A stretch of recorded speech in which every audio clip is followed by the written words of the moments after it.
Hello friends, आपका स्वागत है टेली टाइम्स पर। आपको पूरी कहानी का लिंक डिस्क्रिप्शन में मिलेगा। चलिए शुरू करते हैं आज की कहानी। Rebirth of fallen angel episode 1। अमावस की काली गहरी रात थी। अमावस्या के चांद का चेहरा। बारिश बहुत जोरों की हो रही थी। बिजलियां जोरों से कड़क रही थी। एक सुनसान सड़क जिसके दोनों तरफ सिर्फ पेड़ दिखाई दे रहे थे, जो कि हवा के चलने से बहुत जोरों से शोर कर रहे थे। उसी काली रात में एक लड़की लाल रंग के शादी के जोड़े में नंगे पैर उन भीगी हुई सड़कों पर भागे चली जा रही थी। गहरे लाल रंग के शादी के जोड़े में उस लड़की का सफेद संगमरमर सा बदन और भी ज्यादा खूबसूरत लग रहा था। उसका पूरा शरीर जोरदार बारिश के कारण भीगा हुआ था। उसकी आंखों में इस वक्त से बेशुमार गुस्सा, नफरत और दर्द दिखाई दे रहा था। तभी अचानक से उसके कदम रुक गए, क्योंकि उसके सामने काले कपड़े पहने हुए 4-5 बॉडीगार्ड आकर खड़े हो गए थे। लड़की उन्हें देखकर थोड़ा घबरा गई और तुरंत भागने के लिए पीछे मुड़ी, पर तब तक पीछे वाले बॉडीगार्ड भी आ गए और उसके कदम वहीं थम गए। तभी वहां पर एक ब्लैक कलर की मर्सिडीज आकर रुकती है, जिसमें से एक हैंडसम सा लड़का बाहर निकलता है, जो कि अभी नीले रंग के 3-पीस सूट में होता है। सारे बॉडीगार्ड उस कार की तरफ देखने लगते हैं जहां से वो लड़का आ रहा था। जब लड़की देखती है कि सबका ध्यान दूसरी तरफ है, तो वह लड़की चुपके से वहां से निकलकर सड़क की दूसरी तरफ जंगल की ओर भागने लगती है। तब तक वो लड़का भी वहां पर आ जाता है और खाली जगह देखकर अपने बॉडीगार्ड की तरफ गुस्से भरी निगाहों से देखता है। पाउटिंग बॉडीगार्ड से उसके गुस्से भरी निगाहों को देखकर सहम जाते हैं। फिर वो चिल्ला कर कहता है, कहाँ गई वो। तभी उसे वहां पर कुछ गिरने की आवाज आती है, तो सभी लोग उस आवाज की तरफ देखते हैं। तो उनमें से एक बॉडीगार्ड कहता है, बॉस वो रही, लेकर आओ उसे, और ध्यान रहे कुछ होना नहीं चाहिए उसे। सभी गार्ड उसी तरफ बढ़ने लगते हैं। लड़की ने जब देखा कि वो लोग उसी की तरफ आ रहे हैं, तो वो हड़बड़ी में खड़ी हुई और उस पथरीले रास्ते पर भागने लगी, जिससे उसके पैरों में से खून बहने लगा। उस लड़की को भागता देख वो लड़का भी उसके पीछे भागने लगा। लड़की भागते हुए अचानक से रुक गई, क्योंकि अब उसके भागने की कोई और जगह नहीं बची थी, क्योंकि उसके 2 कदम आगे ही बहुत ही गहरी खाई थी। तब तक वहां पर सारे गार्ड्स और वह आदमी भी आ गया। उस आदमी ने थोड़ा हंसते हुए कहा, अब कहां जाओगी तुम श्रेयाई? अब तो तुम्हारे पास भागने की कोई जगह नहीं है, तुम्हें अब सिर्फ मेरे पास ही आना होगा। श्रेया उसकी तरफ मुड़ी। इस समय उसकी आंखों में बहुत ज्यादा नफरत भरी हुई थी। वह नफरत भरी आंखों से उस लड़के की तरफ देख रही थी। श्रेया ने एक बार फिर से पीछे मुड़कर उस खाई की तरफ देखा, जहां से उसे नीचे का कुछ भी नहीं दिखाई दे रहा था। वो खाई इतनी गहरी थी, उसके ऊपर कोहरे की धुंध छाई हुई थी, जिससे नीचे की खाई कितनी गहरी है ये दिखाई नहीं दे रहा था। तभी वो आदमी अपने कदम बढ़ाकर आगे आते हुए कहने लगा, अब कहाँ भागोगी? आना तो तुम्हें मेरे पास ही है, तुम्हें मेरी बात तो माननी ही पड़ेगी। ये कहते वक्त वो आदमी मुस्कुरा रहा था। तभी उस आदमी को श्रेया के हंसने की आवाज सुनाई दी। Open mouth smile, open mouth smile, open mouth smile. वो आदमी श्रेया को कंफ्यूज्ड होकर देखने लगा और फिर कहा, हंस क्यों रही हो? पागल हो गई हो क्या? श्रेया ने थोड़ा रुकते हुए कहा, हाँ मैं पागल हो गई हूँ, तुम सबने मिलकर मुझे पागल बना दिया है। तब उस आदमी ने थोड़े सीरियस टोन में कहा, मजाक करना बंद करो श्रेया और चलो मेरे साथ, वरना। उसकी बात बीच में काटते हुए श्रेया ने आगे कहा, वरना क्या करोगे? क्या अभी भी कुछ बाकी है करने को, जो तुम मुझे धमकी दे रहे हो? श्रेया की आंखें इस वक्त गुस्से से लाल हो गई। अपनी लाल हो चुकी आंखों से उसकी ओर देखते हुए कहा, तुमने और इन मतलबी लोगों ने मेरा सब कुछ छीन लिया, मेरे भाई, मेरे सपने। ये सब कहते वक्त उसकी आंखें नम हो गई। वो अपने आंसुओं को निकलने नहीं देना चाहती थी, फिर भी जबरदस्ती उसकी आंखों से आंसू निकल आए। उसने गुस्से से अपने दोनों हाथों से अपने आंसुओं को पोंछा और फिर थोड़ा रुक कर कहा, मैंने तुम्हें यहां से अपने सच्चे दिल से प्यार किया था। श्रेया ने अपने दिल की तरफ इशारा करते हुए, पर तुमने तो मेरे प्यार का ही मजाक बना दिया। तुमने सिर्फ अपने सो कॉल्ड ईगो के लिए मेरी जिंदगी बर्बाद कर दी, मुझसे मेरा सब कुछ छीन लिया। अब मेरे पास कुछ नहीं बचा है राव। अरे हाँ, याद आया, मेरे पास तो सिर्फ मेरा शरीर ही बचा है। उसके लिए तुमने ये सब कुछ किया ना? मेरा एकलौता सहारा छीना, मेरे प्यार का मजाक बनाकर रख दिया। मेरा भाई मेरे आंखों के सामने ही मर गया, और मेरी बदकिस्मती तो देखो, मुझे उनका अंतिम संस्कार तक करने का मौका नहीं मिला। श्रेया ने रोते हुए कहा। उस आदमी ने बड़े आराम से कहा, तुमने मेरी बात नहीं मानी और मेरी इंसल्ट भी की, इसलिए मुझे ये करना पड़ा। तुमने सबके सामने मुझे थप्पड़ मारा था, तो मैंने भी उसका बदला तुमसे प्यार का नाटक करके लिया। फिर उसने आगे कहा, मेरी होने वाली बीवी, बहुत हुआ, बाकी की बातें शादी के बाद करेंगे। उसके ऐसा कहते ही श्रेया ने एक बार घिन भरी नजरों से उसे देखा और थोड़ी दर्द भरी आवाज में कहा, उसने अपने रूंधे हुए गले से एक दिल को तोड़ देने वाली दर्द भरी आवाज में धीमे से कहा, आरव। जब उसने श्रेया की इतनी दर्द भरी आवाज में अपना नाम सुना तो वह बड़े ध्यान से और एक अजीब सी बेचैनी के साथ उसकी तरफ देखने लगा। मैंने अपने उस थप्पड़ का बदला तुम्हारे दिए गए बड़े से बड़े टॉर्चर को सहकर चुका दिया था आरव, पर आज तुमने मेरे इज्जत की नीलामी करके मेरे अंदर के प्यार को पूरी तरीके से मिटा दिया। तुम तो सिर्फ और सिर्फ मेरे शरीर से प्यार करते थे और मैं किसी बेवकूफ की तरह उसने आधे शब्दों को नहीं कहा। अब तक बारिश भी रुक चुकी थी, बस तेज हवाएं चल रही थी। श्रेया ने उसकी ओर देखकर कहा, बहुत शौक है ना मेरे साथ रात बिताने का, पर मेरे जीते जी तो तुम्हारा ये सपना कभी पूरा नहीं होगा। फिर उसने एक बार मुड़कर पीछे खाई को देखा और कहा, मेरे मरने के बाद मेरे शरीर के साथ तुम्हें जो भी करना होगा कर लेना। ये बात श्रेया ने अपने चेहरे को साफ करते हुए कहा। आए श्रेया की बात सुनकर वो आदमी थोड़ा घबरा गया। उसमें थोड़ा घबराते हुए का श्रेया से कहा, पागल मत बनो, वापस आओ, देखो मैं तुम्हें कुछ नहीं करूंगा। आए अगर तुमने ऐसा करने के बारे में सोचा भी तो इसके आगे और कुछ बोल पाता से पहले ही श्रेया ने कहा, तो क्या करोगे, अब मेरे पास कुछ भी नहीं बचा मिस्टर आरव सहगल। आए श्रेया ने आगे कहा, मुझे पता है आरव, कहीं ना कहीं तुम भी मुझसे प्यार करते हो। आज मैं तुम्हें बद्दुआ देती हूँ कि तुम्हें जिंदगी में कभी प्यार नसीब नहीं होगा। देखना एक दिन तुम भी ऐसे ही तड़पोगे, पर तुम्हें कभी भी प्यार नसीब नहीं होगा। You don't worry Mr Sehgal, इसकी शुरुआत में करूंगी, तुम्हें मेरी वैल्यू भी जल्द ही पता चलेगी। यह कहकर वो अपने कदम पीछे लेने लगी। ये देखकर आरव जल्दी से अपने कदम आगे बढ़ाने लगा। उसे देखकर लग रहा था कि वो बहुत ज्यादा घबरा गया है। श्रेया वापस आओ, तुम ऐसा कुछ भी नहीं करोगी वरना तुम्हारे दोस्तों को मार डालूंगा। श्रेया के कदम वहीं रुक गए। आरव ने थोड़ी राहत की सांस ली। श्रेया ने कहा, अब मुझे किसी की मौत और जिंदगी से कोई फर्क नहीं पड़ता। मैंने सब कुछ करके देख लिया, लेकिन तुम में कुछ नहीं बदला, इसलिए मुझे कोई फर्क नहीं पड़ता। इस समय श्रेया की आंखों में बेनतहा दर्द दिख रहा था। अब तो उसके आंखों में आंसू भी नहीं आ रहे थे। श्रेया वापस अपने कदम पीछे लेने लगी। आरव जो अभी अपने धीरे धीरे कदम बढ़ा रहा था, उसने अपनी गति तेज कर दी और श्रेया की तरफ भागा। उस समय तक उसने अपनी दोनों बाहें फैला ली और अपनी पीठ खाई की तरफ कर गिरने लगी। वो आदमी बहुत घबरा गया। उसकी आंखों में उसे खो देने का डर दिखाई दे रहा था। वो जल्दी से श्रेया को पकड़ने के लिए भागा। आए एक आखिरी बार श्रेया ने उसकी की तरफ अपनी नफरत भरी निगाहों से देखा और खाई में गिरते हुए कहा, I hate you Mr Aarav Sehgal, I hate you. और फिर श्रेया ने अपनी आंखें बंद कर ली। धीरे से कहा, मम्मा बाबा आई एम कमिंग, मैं आ रही हूं आपके पास। और उसकी आंखों के किनारों से आंसू बह निकले। तभी वहां पर एक बहुत ही जोरदार बिजली चमकी। एक पल के लिए चारों ओर दिन जैसा उजाला हो गया। एक काफी बड़ा और खूबसूरत सा बगीचा, जहां पर चारों तरफ हरियाली ही हरियाली, चार पत्ती, तिपतिया घास, ताड़ का पेड़, जड़ी बूटी थी। उस समय चांद की रोशनी पूरे बगीचे में फैल रही थी, जो कि उस बगीचे की सुंदरता को बहुत ज्यादा बढ़ा रहे थे कि चारों ओर फूलों, पुष्पनकाल, गुलाब की सुगंधित खुशबू फैली हुई थी। आए वहां पर इतने खूबसूरत और सुंदर फूल, गुलदस्ता, गुलाब, हबिस्कस, सूरजमुखी, पुष्पनकाल, ट्यूलिप लगे हुए थे कि जो एक बार उसे देख ले वहीं ठहर जाए। आए और वहां पर एक झूला भी लगा हुआ था, जिसको लताओं ने लपेट रखा था। उसके ठीक सामने एक बड़ा सा फव्वारा लगा हुआ था, जिसमें से पानी गिर रहा था। थोड़ी आगे चलने पर एक बड़ा सा खूबसूरत का तालाब था के चारों और छोटे पौधे लगे हुए थे। उस तालाब में से भाप निकल रही थी। वही उस तालाब के किनारे पर पत्थरों की चट्टानें थी, आए जिसमें से पानी झरने की तरह निकल रहा था। वह नजारा इतना मनमोहक था कि कोई भी एक बार देख ले तो बस वही रह जाए। उसी तालाब में खूब सारी गुलाब की पंखुड़ियां पड़ी हुई थी। तालाब में एक सुंदर सी आकृति दिखाई दे रही थी, जो कि अत्यंत ही मनमोहक थी। आए धुंध की वजह से कुछ ज्यादा साफ तो नहीं दिखाई दे रहा था, पर जितना भी दिखाई दे रहा था उससे यह अनुमान लगाया जा सकता है कि वह अत्यंत ही सुंदर और मनमोहक पुरुष होगा। अच्छी खासी कद काठी,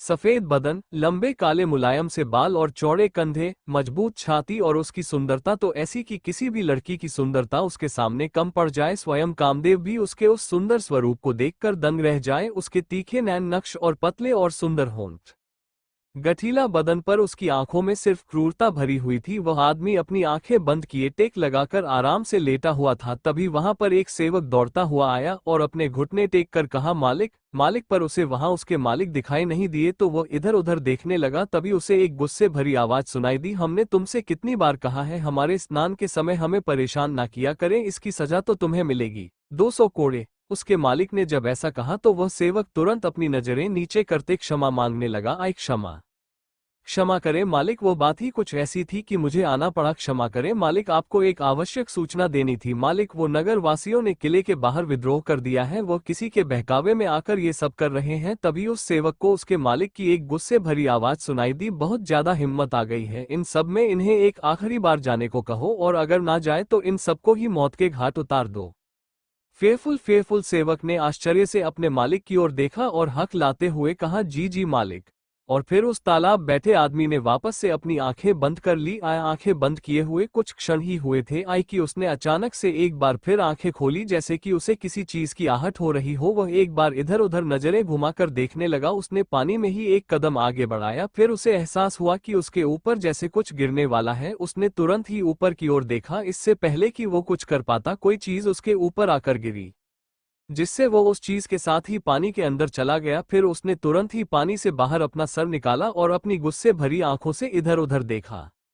आवाज सुनकर सेवक जो जाने के लिए मुड़ा था वो वहीं पर रुक गया और वापस पलटकर तालाब की ओर देखने लगा। जब उसने अपने मालिक को इतने गुस्से में देखा तो उसके पसीने छूटने लगे। तभी श्रेयांश, सेवक का मालिक, पानी में ही खड़े रहकर अपने हाथों की दो उंगलियों को घुमाया और वो चीज बाहर निकल कर आ गई जो उसके ऊपर गिरी थी। श्रेयांश के अपनी दोनों उंगलियों को घुमाते ही एक लड़की गहरे लाल रंग के जोड़े में पानी में से बाहर निकले। पानी में से एक झटके से बाहर निकालने की वजह से उसके शरीर पर से पानी झरने की तरह बहने लगा। उसके सफेद संगमरमर जैसे बदन पर पानी की बूंदें बहुत ही खूबसूरत लग रही थी। श्रेयांश जो उसे बाहर फेंकने जा रहा था, उसके हाथ वहीं रुक गए। श्रेयांश तो जैसे उसकी खूबसूरती में ही खो गया। वो एक तक उसे देखने लगा। श्रेयांश उसे ऊपर से नीचे तक जांच रहा था। श्रेयांश की नजर सबसे पहले उसके कमर पर गई, जहां कमर के बाईं तरफ एक गहरे काले रंग का तिल था, जो कि उसके सफेद बदन पर चमक रहा था। गर्दन के पास में भी एक तिल था जो उसे और भी आकर्षक बना रहा था। श्रेया इस समय हवा में झूल रही थी कि हाथ पैर हवा में ही लटक रहे थे। बेहोशी के कारण उसकी गर्दन एक तरफ झुकी हुई थी, जिससे उसके कुछ बाल उसके चेहरे पर भी आ रहे थे, जिससे उसका चेहरा साफ नहीं दिखाई दे रहा था। पर श्रेयांश तो जैसे इतने में ही खो गया। श्रेयांश के चेहरे पर तो कोई भाव नहीं थे, परंतु उसकी आंखें उसके दिल के हाल को बयां कर रही थी। श्रेयांश तो अपनी नजर ही नहीं हटा पा रहा था। नो माउथ फेस, उससे की पतली कमर,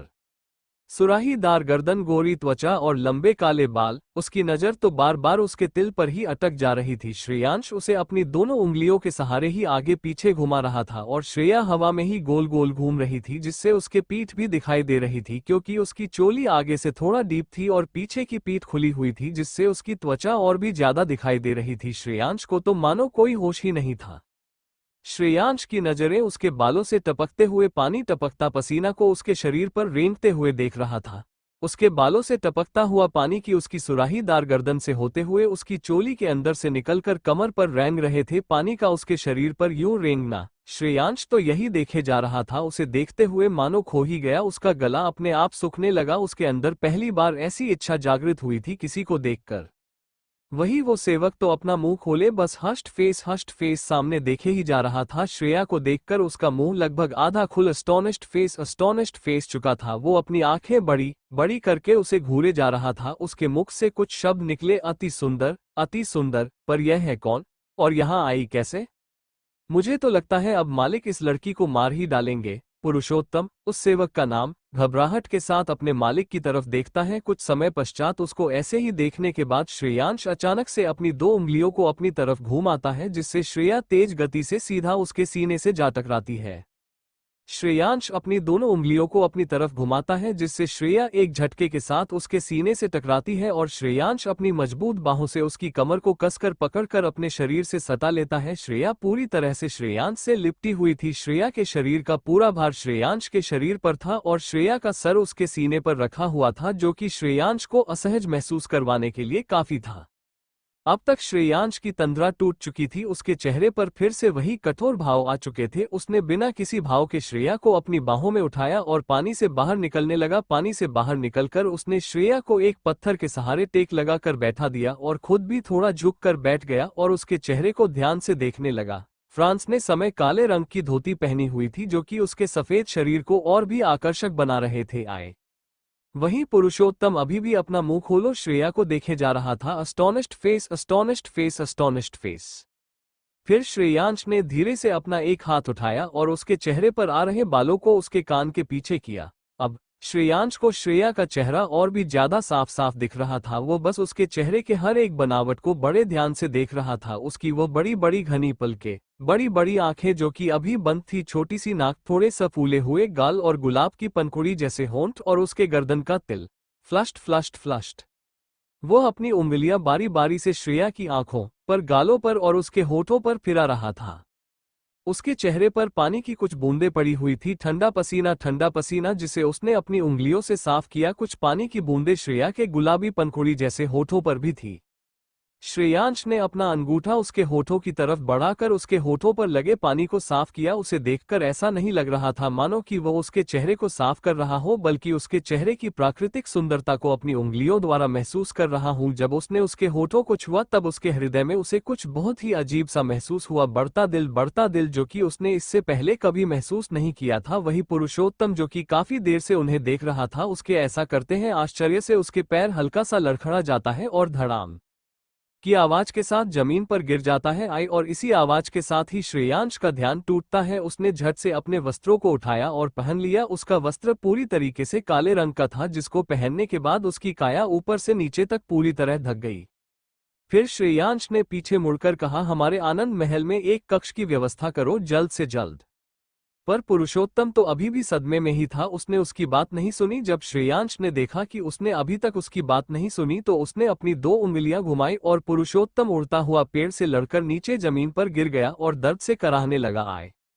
जब उसे अपनी गलती का आभास हुआ तो वह अपने दर्द को बुलाता हुआ अपने घुटनों पर बैठ गया और क्षमा मांगने लगा। श्रेयांश ने फिर से कहा, आनंद महल में कक्ष की व्यवस्था कराओ। ये बात उसने अपने दांत पीसने हुए कहे। पुरुषोत्तम ने कहा, जी महाराज, मैं अभी जाता हूँ। फिर श्रेयांश ने आगे कहा, अपने 200 कोड़े मत भूलना, जाओ यहाँ से। पुरुषोत्तम घबराते हुए खड़ा हुआ और भागता हुआ बाहर निकल गया। बाहर निकलकर उसने राहत की सांस ली और अपनी पीठ पकड़कर कराहने लगा। फिर उसे जैसे ही ध्यान आया, अपने दर्द को भूलकर आनंद महल की ओर दौड़ गया। आनंद महल, जो कि एक बहुत ही सुंदर महल था जिसमें केवल श्रेयांश के द्वारा लाई गई स्त्रियां ही रखी जाती थी। श्रेयांश सिर्फ उन सुंदर सुंदर महिलाओं को लाकर अपनी उस आनंद भवन में रखता था, क्योंकि उससे सुंदरता को संजोने का बहुत शौक था। पर उसने आज तक उनमें से किसी को भी नजर उठाकर भी नहीं देखा। वो उन्हें बस एक सुंदर चीज समझकर अपने महल में लाकर रखा हुआ था।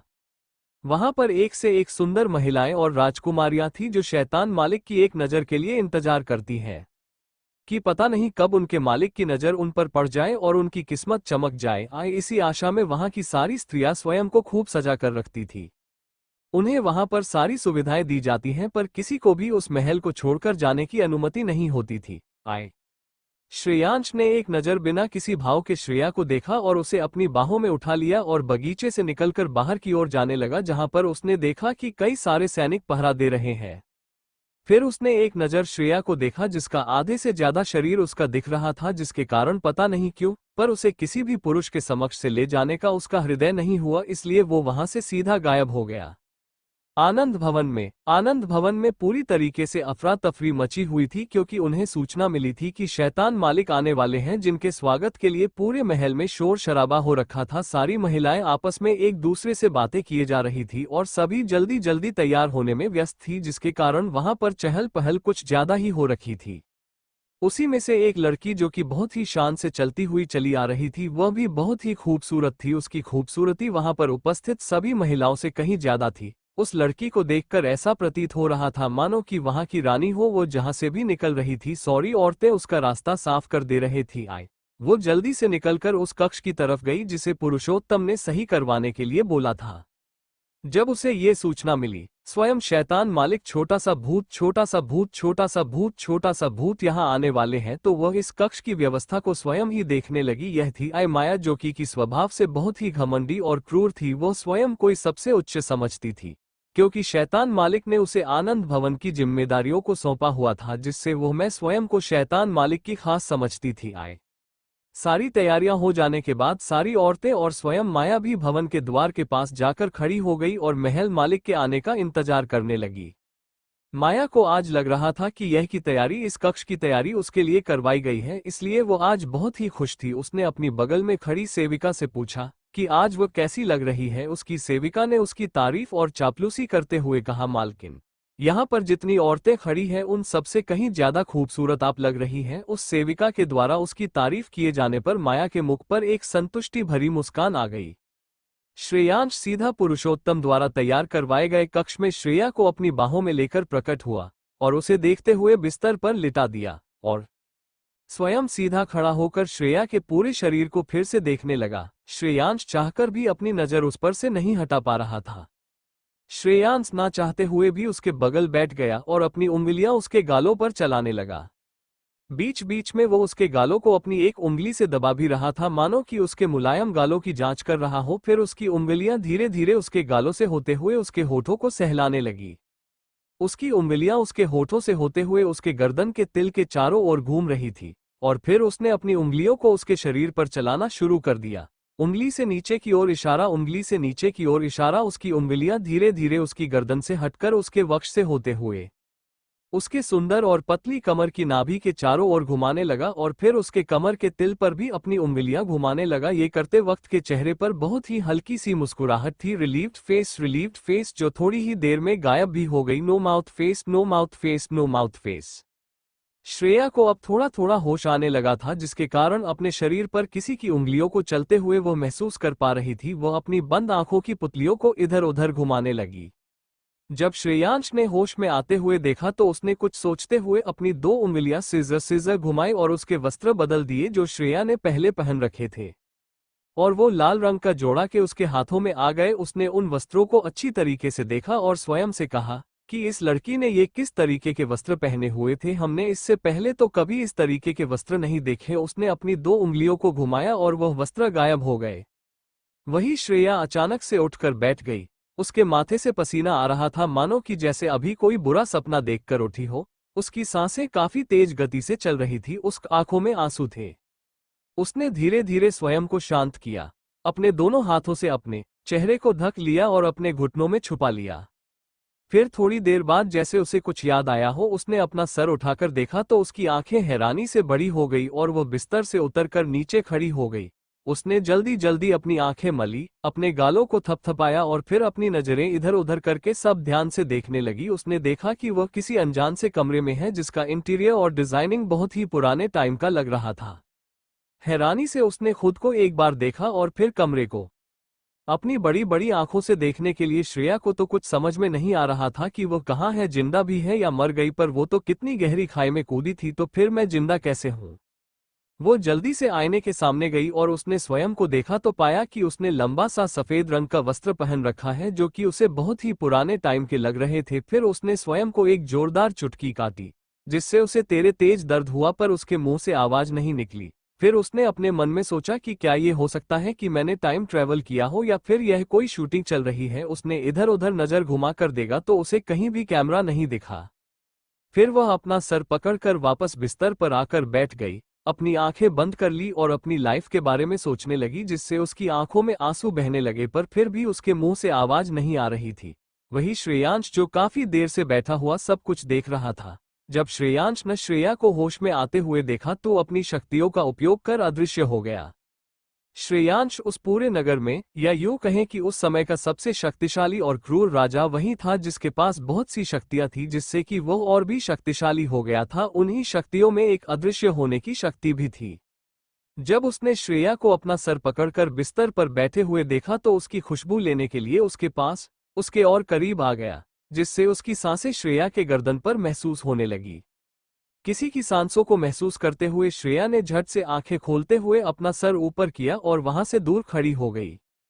उसने फिर से उस ओर देखा जहां से उसे किसी की उपस्थिति का आभास हुआ था, पर उसे वहां कोई नहीं दिखाई दिया। फिर वह दोबारा से जाकर आईने के सामने खड़ी हो गई और सोचने लगी कि उसके कपड़े कहाँ गए, ये कैसे कपड़े पहने हैं। वो इस बात को लेकर तो पक्की थी कि उसके साथ कुछ भी गलत नहीं हुआ है, क्योंकि वह भी डॉक्टर थी, जिससे उसे ये समझते देर न लगी कि उसके साथ अभी तक कुछ गलत नहीं हुआ। तभी श्रेया को फिर से अपने आसपास किसी के होने का आभास हुआ। वह तुरंत पीछे पलटी और थोड़ी सी घबराहट के साथ इधर उधर देखने लगी। वही श्रेयांश थोड़ी हैरानी से उसकी ओर देख रहा था। फ्लस्ट श्रेयांश अपने मन में, क्या इस लड़की को मेरा यहाँ होना आभास हो गया है? ऐसा कैसे हो सकता है, क्योंकि आज तक ऐसा कोई भी नहीं हुआ जो मुझे अदृश्य होने पर आभास भी कर सके। तभी कुछ सोचते हुए श्रेयांश की आंखें क्रोध से लाल पाउटिंग पाउटिंग पाउटिंग हो गई। उसने अपनी गुस्से भरी आवाज पूछा, कौन हो तुम? श्रेयांश अपनी गुस्से भरी आंखों से श्रेया की तरफ देखता है। अचानक से श्रेया को अपने आसपास का माहौल बहुत ठंडा लगने लगता है। तभी उसे किसी की आवाज सुनाई देती है। श्रेयांश अपनी कड़क आवाज में श्रेया की तरफ बढ़ते हुए पूछता है, कौन हो तुम? श्रेया ये बात सुनकर बहुत घबरा जाती है और घबराकर जल्दी से आईने की मेज को पकड़ लेती है। श्रेया घबराहट से अपनी नजरें पूरे कक्ष में घुमाते हुए देखने लगती है, पर उसे वहां कोई नहीं दिखाई देता तो श्रेया डर जाती है। तभी उसे फिर से आवाज आती है, कौन हो तुम? बिना मेरी अनुमति के तुम मेरे बगीचे तक कैसे पहुंची? श्रेयांश की वह आवाज किसी के भी दिल में भय पैदा करने के लिए काफी था। श्रेया उस आवाज को सुनकर उस दिशा में देखने लगती है जहां से वह आवाज आई है, परंतु से हम भी वहां कोई नहीं दिखाई देता।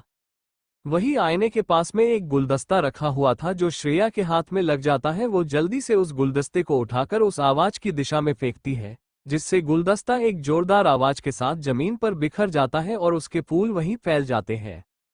ये जोरदार आवाज सुनकर भवन के द्वार पर खड़े सभी लोग थोड़े हैरान हो जाते हैं और एक दासी को वहां की जांच करने के लिए भेजते हैं। दासी अपना सर झुकाकर उस कक्ष की ओर चली जाती है।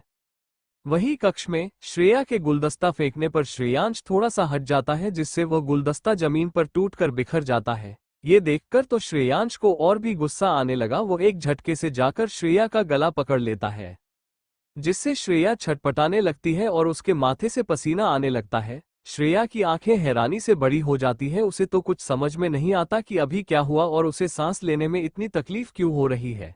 फिर श्रेयांश अपने हाथ की एक उंगली को उसके चेहरे पर चलाते हुए उससे कहता है, तुम जो कोई भी हो, अब तुम्हें यहां से जाने की इजाजत नहीं है, अब तुम्हें यही रहना है। Smirk smirk smirk. उसकी बातें सुनकर और किसी की उंगलियों को अपने चेहरे पर महसूस होते ही श्रेया अपनी आंखें और कसकर बंद कर लेती है। अब उसके चेहरे का डर धीरे धीरे गुस्से में बदलने लगता है। तभी श्रेया के दिमाग में किसी की आवाज गूंजने लगती है, अब तुम यहीं रहोगी हमारी गुलाम बनकर और तुम्हें यहां से जाने की इजाजत नहीं है। हाँ हाँ हाँ। और किसी के जोर जोर से हंसने की आवाज आने लगती है। श्रेया की मुट्ठी आपस में कस जाती है और वो एक झटके से अपनी आंखें खोलती है। अब उसके चेहरे पर ना ही कोई डर और ना ही छूटने की छटपटाहट दिख रही थी। गुस्से और सांस न ले पाने के कारण श्रेया की आंखें खून के जैसी लाल हो जाती हैं। पूरी हिम्मत जुटाकर श्रेया अपने दांत पीसते हुए कहती है, हम तुम्हारे कोई गुलाम नहीं जो तुम्हारी बात मानेंगे, और रही बात यहाँ आने की तो हमें भी नहीं पता हम यहाँ कैसे आए। श्रेयांश की उंगलियां उसके चेहरे पर रुक गई और वो उसके चेहरे को ध्यान से देखने लगा। इस समय श्रेया के चेहरे पर न तो छूटने की छटपटाहट थी और ना ही डर। श्रेयांश की पकड़ उसके गले पर थोड़ी ढीली हो गई। श्रेयांश ने आगे कहा, क्या तुम्हें हमसे डर नहीं लग रहा? श्रेया ने फिर से अपनी सांसों को संभालते हुए कहा, नहीं। जो इंसान खुद को छुपा कर रखता हो दूसरों के सामने आने से डरता हो, भला हम उससे क्यों डरेंगे? ये सुनते ही श्रेयांश की पकड़ फिर से उसके गले पर। श्रेयांश अपने दांत पीसते हुए कहता है, मैं इंसान नहीं हूँ, शैतान हूँ, शैतान, और तुम्हें हमसे डरना होगा। ये कहते हुए उसने श्रेया को हल्के से पीछे की ओर धकेल दिया, जिससे श्रेया उड़ते हुए एक मजबूत खंभे से जा टकराई और एक धड़ाम की आवाज के साथ नीचे गिर गई। नीचे गिरते ही श्रेया के मुंह से खून निकलने लगा। श्रेयांश ने पीछे मुड़ते हुए श्रेया की ओर देखा तो उसने तो वह हैरानी से अपने हाथ देखने लगा और कहा, क्या मैंने इसे इतनी तेज फेंका था? फिर उसने मन में कहा, क्या इसके पास कोई आत्मिक शक्ति नहीं है? फिर एक तिरछी मुस्कान के साथ उसकी तरफ देखने लगा। श्रेया वहीं बैठकर खांस रही थी और फर्श पर उसके मुंह से कुछ खून निकलकर गिरा हुआ था। श्रेया अपने एक हाथ उठाकर अपने मुंह पर लगे खून को साफ करती है और लंबी लंबी सांसें लेने लगती है। वो एक बार उस तरफ देखती है जहां से वह आवाज आई थी। उसके चेहरे पर एक कड़वी मुस्कान आ जाती है। वो थोड़ा सा उठते हुए अपनी पीठ को उस खंभे की तरफ करके टेक लगाकर बैठ जाती है और अपनी आंखें बंद कर लेती है। श्रेयांश बस उसे हैरानी से देखता रह जाता है और मन में, क्या इसे दर्द नहीं होता? तभी कक्ष का द्वार अचानक से खुलता है और सभी लोग जो महल के द्वार पर प्रतीक्षा कर रहे थे वहां आते हैं, क्योंकि उस दासी ने यहां पर किसी लड़की की होने की बात उन सबको बता दी थी। जिससे वो लोग अपने तेज कदमों के साथ उस कक्ष में आ गए। उन लोगों ने जब उस कक्ष का नजारा देखा तो सभी हैरान रह गए। Open mouth face, open mouth face, open mouth face, क्योंकि वहां पर गुलदस्ता टूटा हुआ पड़ा था और एक लड़की कमरे में खंबे से अपनी पीठ लगाकर बैठी हुई थी और फर्श पर कुछ खून की बूंदें भी पड़ी हुई थी। सबसे पहले माया सबसे पहले होश में आती है और गुस्से से भड़कते हुए उस लड़की से कहती है, लड़की, तो यहाँ कैसे आई और ये तूने क्या दुर्दशा कर दी है इस कक्ष की। जब श्रेया आवाज सुनती है तो अपना सर उठाकर उन सब की ओर देखती है। श्रेया थोड़े आश्चर्य के साथ उन सब की ओर देख रही थी, क्योंकि उन लोगों ने जो वस्त्र पहने हुए थे वो से काफी पुराने समय के लोगों के जैसे दिख रहे थे। श्रेया बस उन्हें अपनी खाली आंखों से देखे जा रही थी, मानो उसे कोई उत्सुकता ही ना हो किसी को जानने की। उसे कुछ फर्क नहीं पड़ रहा है कि कोई उससे क्या कहता है। जब पुरुषोत्तम ने उस लड़की का चेहरा देखा तो कुछ सोचते हुए उसकी आंखें हैरानी से फैल गई है, क्राइंग। उसने मन में सोचा कि यह तो वही लड़की है जो शैतान मालिक के तालाब गिरी थी, तो क्या शैतान मालिक इसे स्वयं यहाँ लेकर आए हैं, वो भी बिना किसी के बताए। शैतान मालिक ने इस लड़की को हाथ लगाया। वो बहुत ज्यादा हैरान हो गया। Rust face, rust face, rust face. तभी उन्हें वहां पर एक गुस्से भरी आवाज सुनाई दी, जिससे सबके सब बहुत डर गए और तुरंत ही अपने घुटनों पर बैठ गए और अपना सर झुका लिया। इस लड़की को सभा में पेश किया जाए जल्दी। और ऐसा कहकर वो शांत हो गया। उसने एक बार श्रेया की ओर देखा जो खंभे के सहारे खड़े होने की कोशिश कर रही थी, फिर वहां से गायब हो गया। वहां लोगों को आवाज आनी बंद हो गई तो सभी ने अपना सर उठाकर देखा। वो समझ गए कि शैतान मालिक जा चुके हैं और तभी वहां दो सेविकाएं अंदर आई और श्रेया की बाह पकड़कर उसे उठाती हैं और बाहर की ओर ले जाने लगती हैं। श्रेया भी बिना कुछ कहे उनके साथ बाहर जाने लगती है। जब वहां बैठे सभी लोगों को शैतान मालिक की आवाज आनी बंद हो गई तो सभी समझ गए कि शैतान मालिक जा चुके हैं। तभी वहां पर के दो दासियां अंदर आई और श्रेया की बाजू को पकड़कर बाहर की ओर ले जाने लगी। श्रेया ने झटके से उन दोनों से अपनी बाजुएं छुड़ा ली और अपनी ठंडी आवाज में कहा, रास्ता बताओ, एक्सप्रेशनलेस। दोनों राशियां उसकी ओर थोड़ी हैरानी से देखने लगी, वरीड मानो कि कोई अजूबा देख लिया हो जो खुद ही अपनी सजा पाने के लिए आगे चलने की बात कर रहा हो।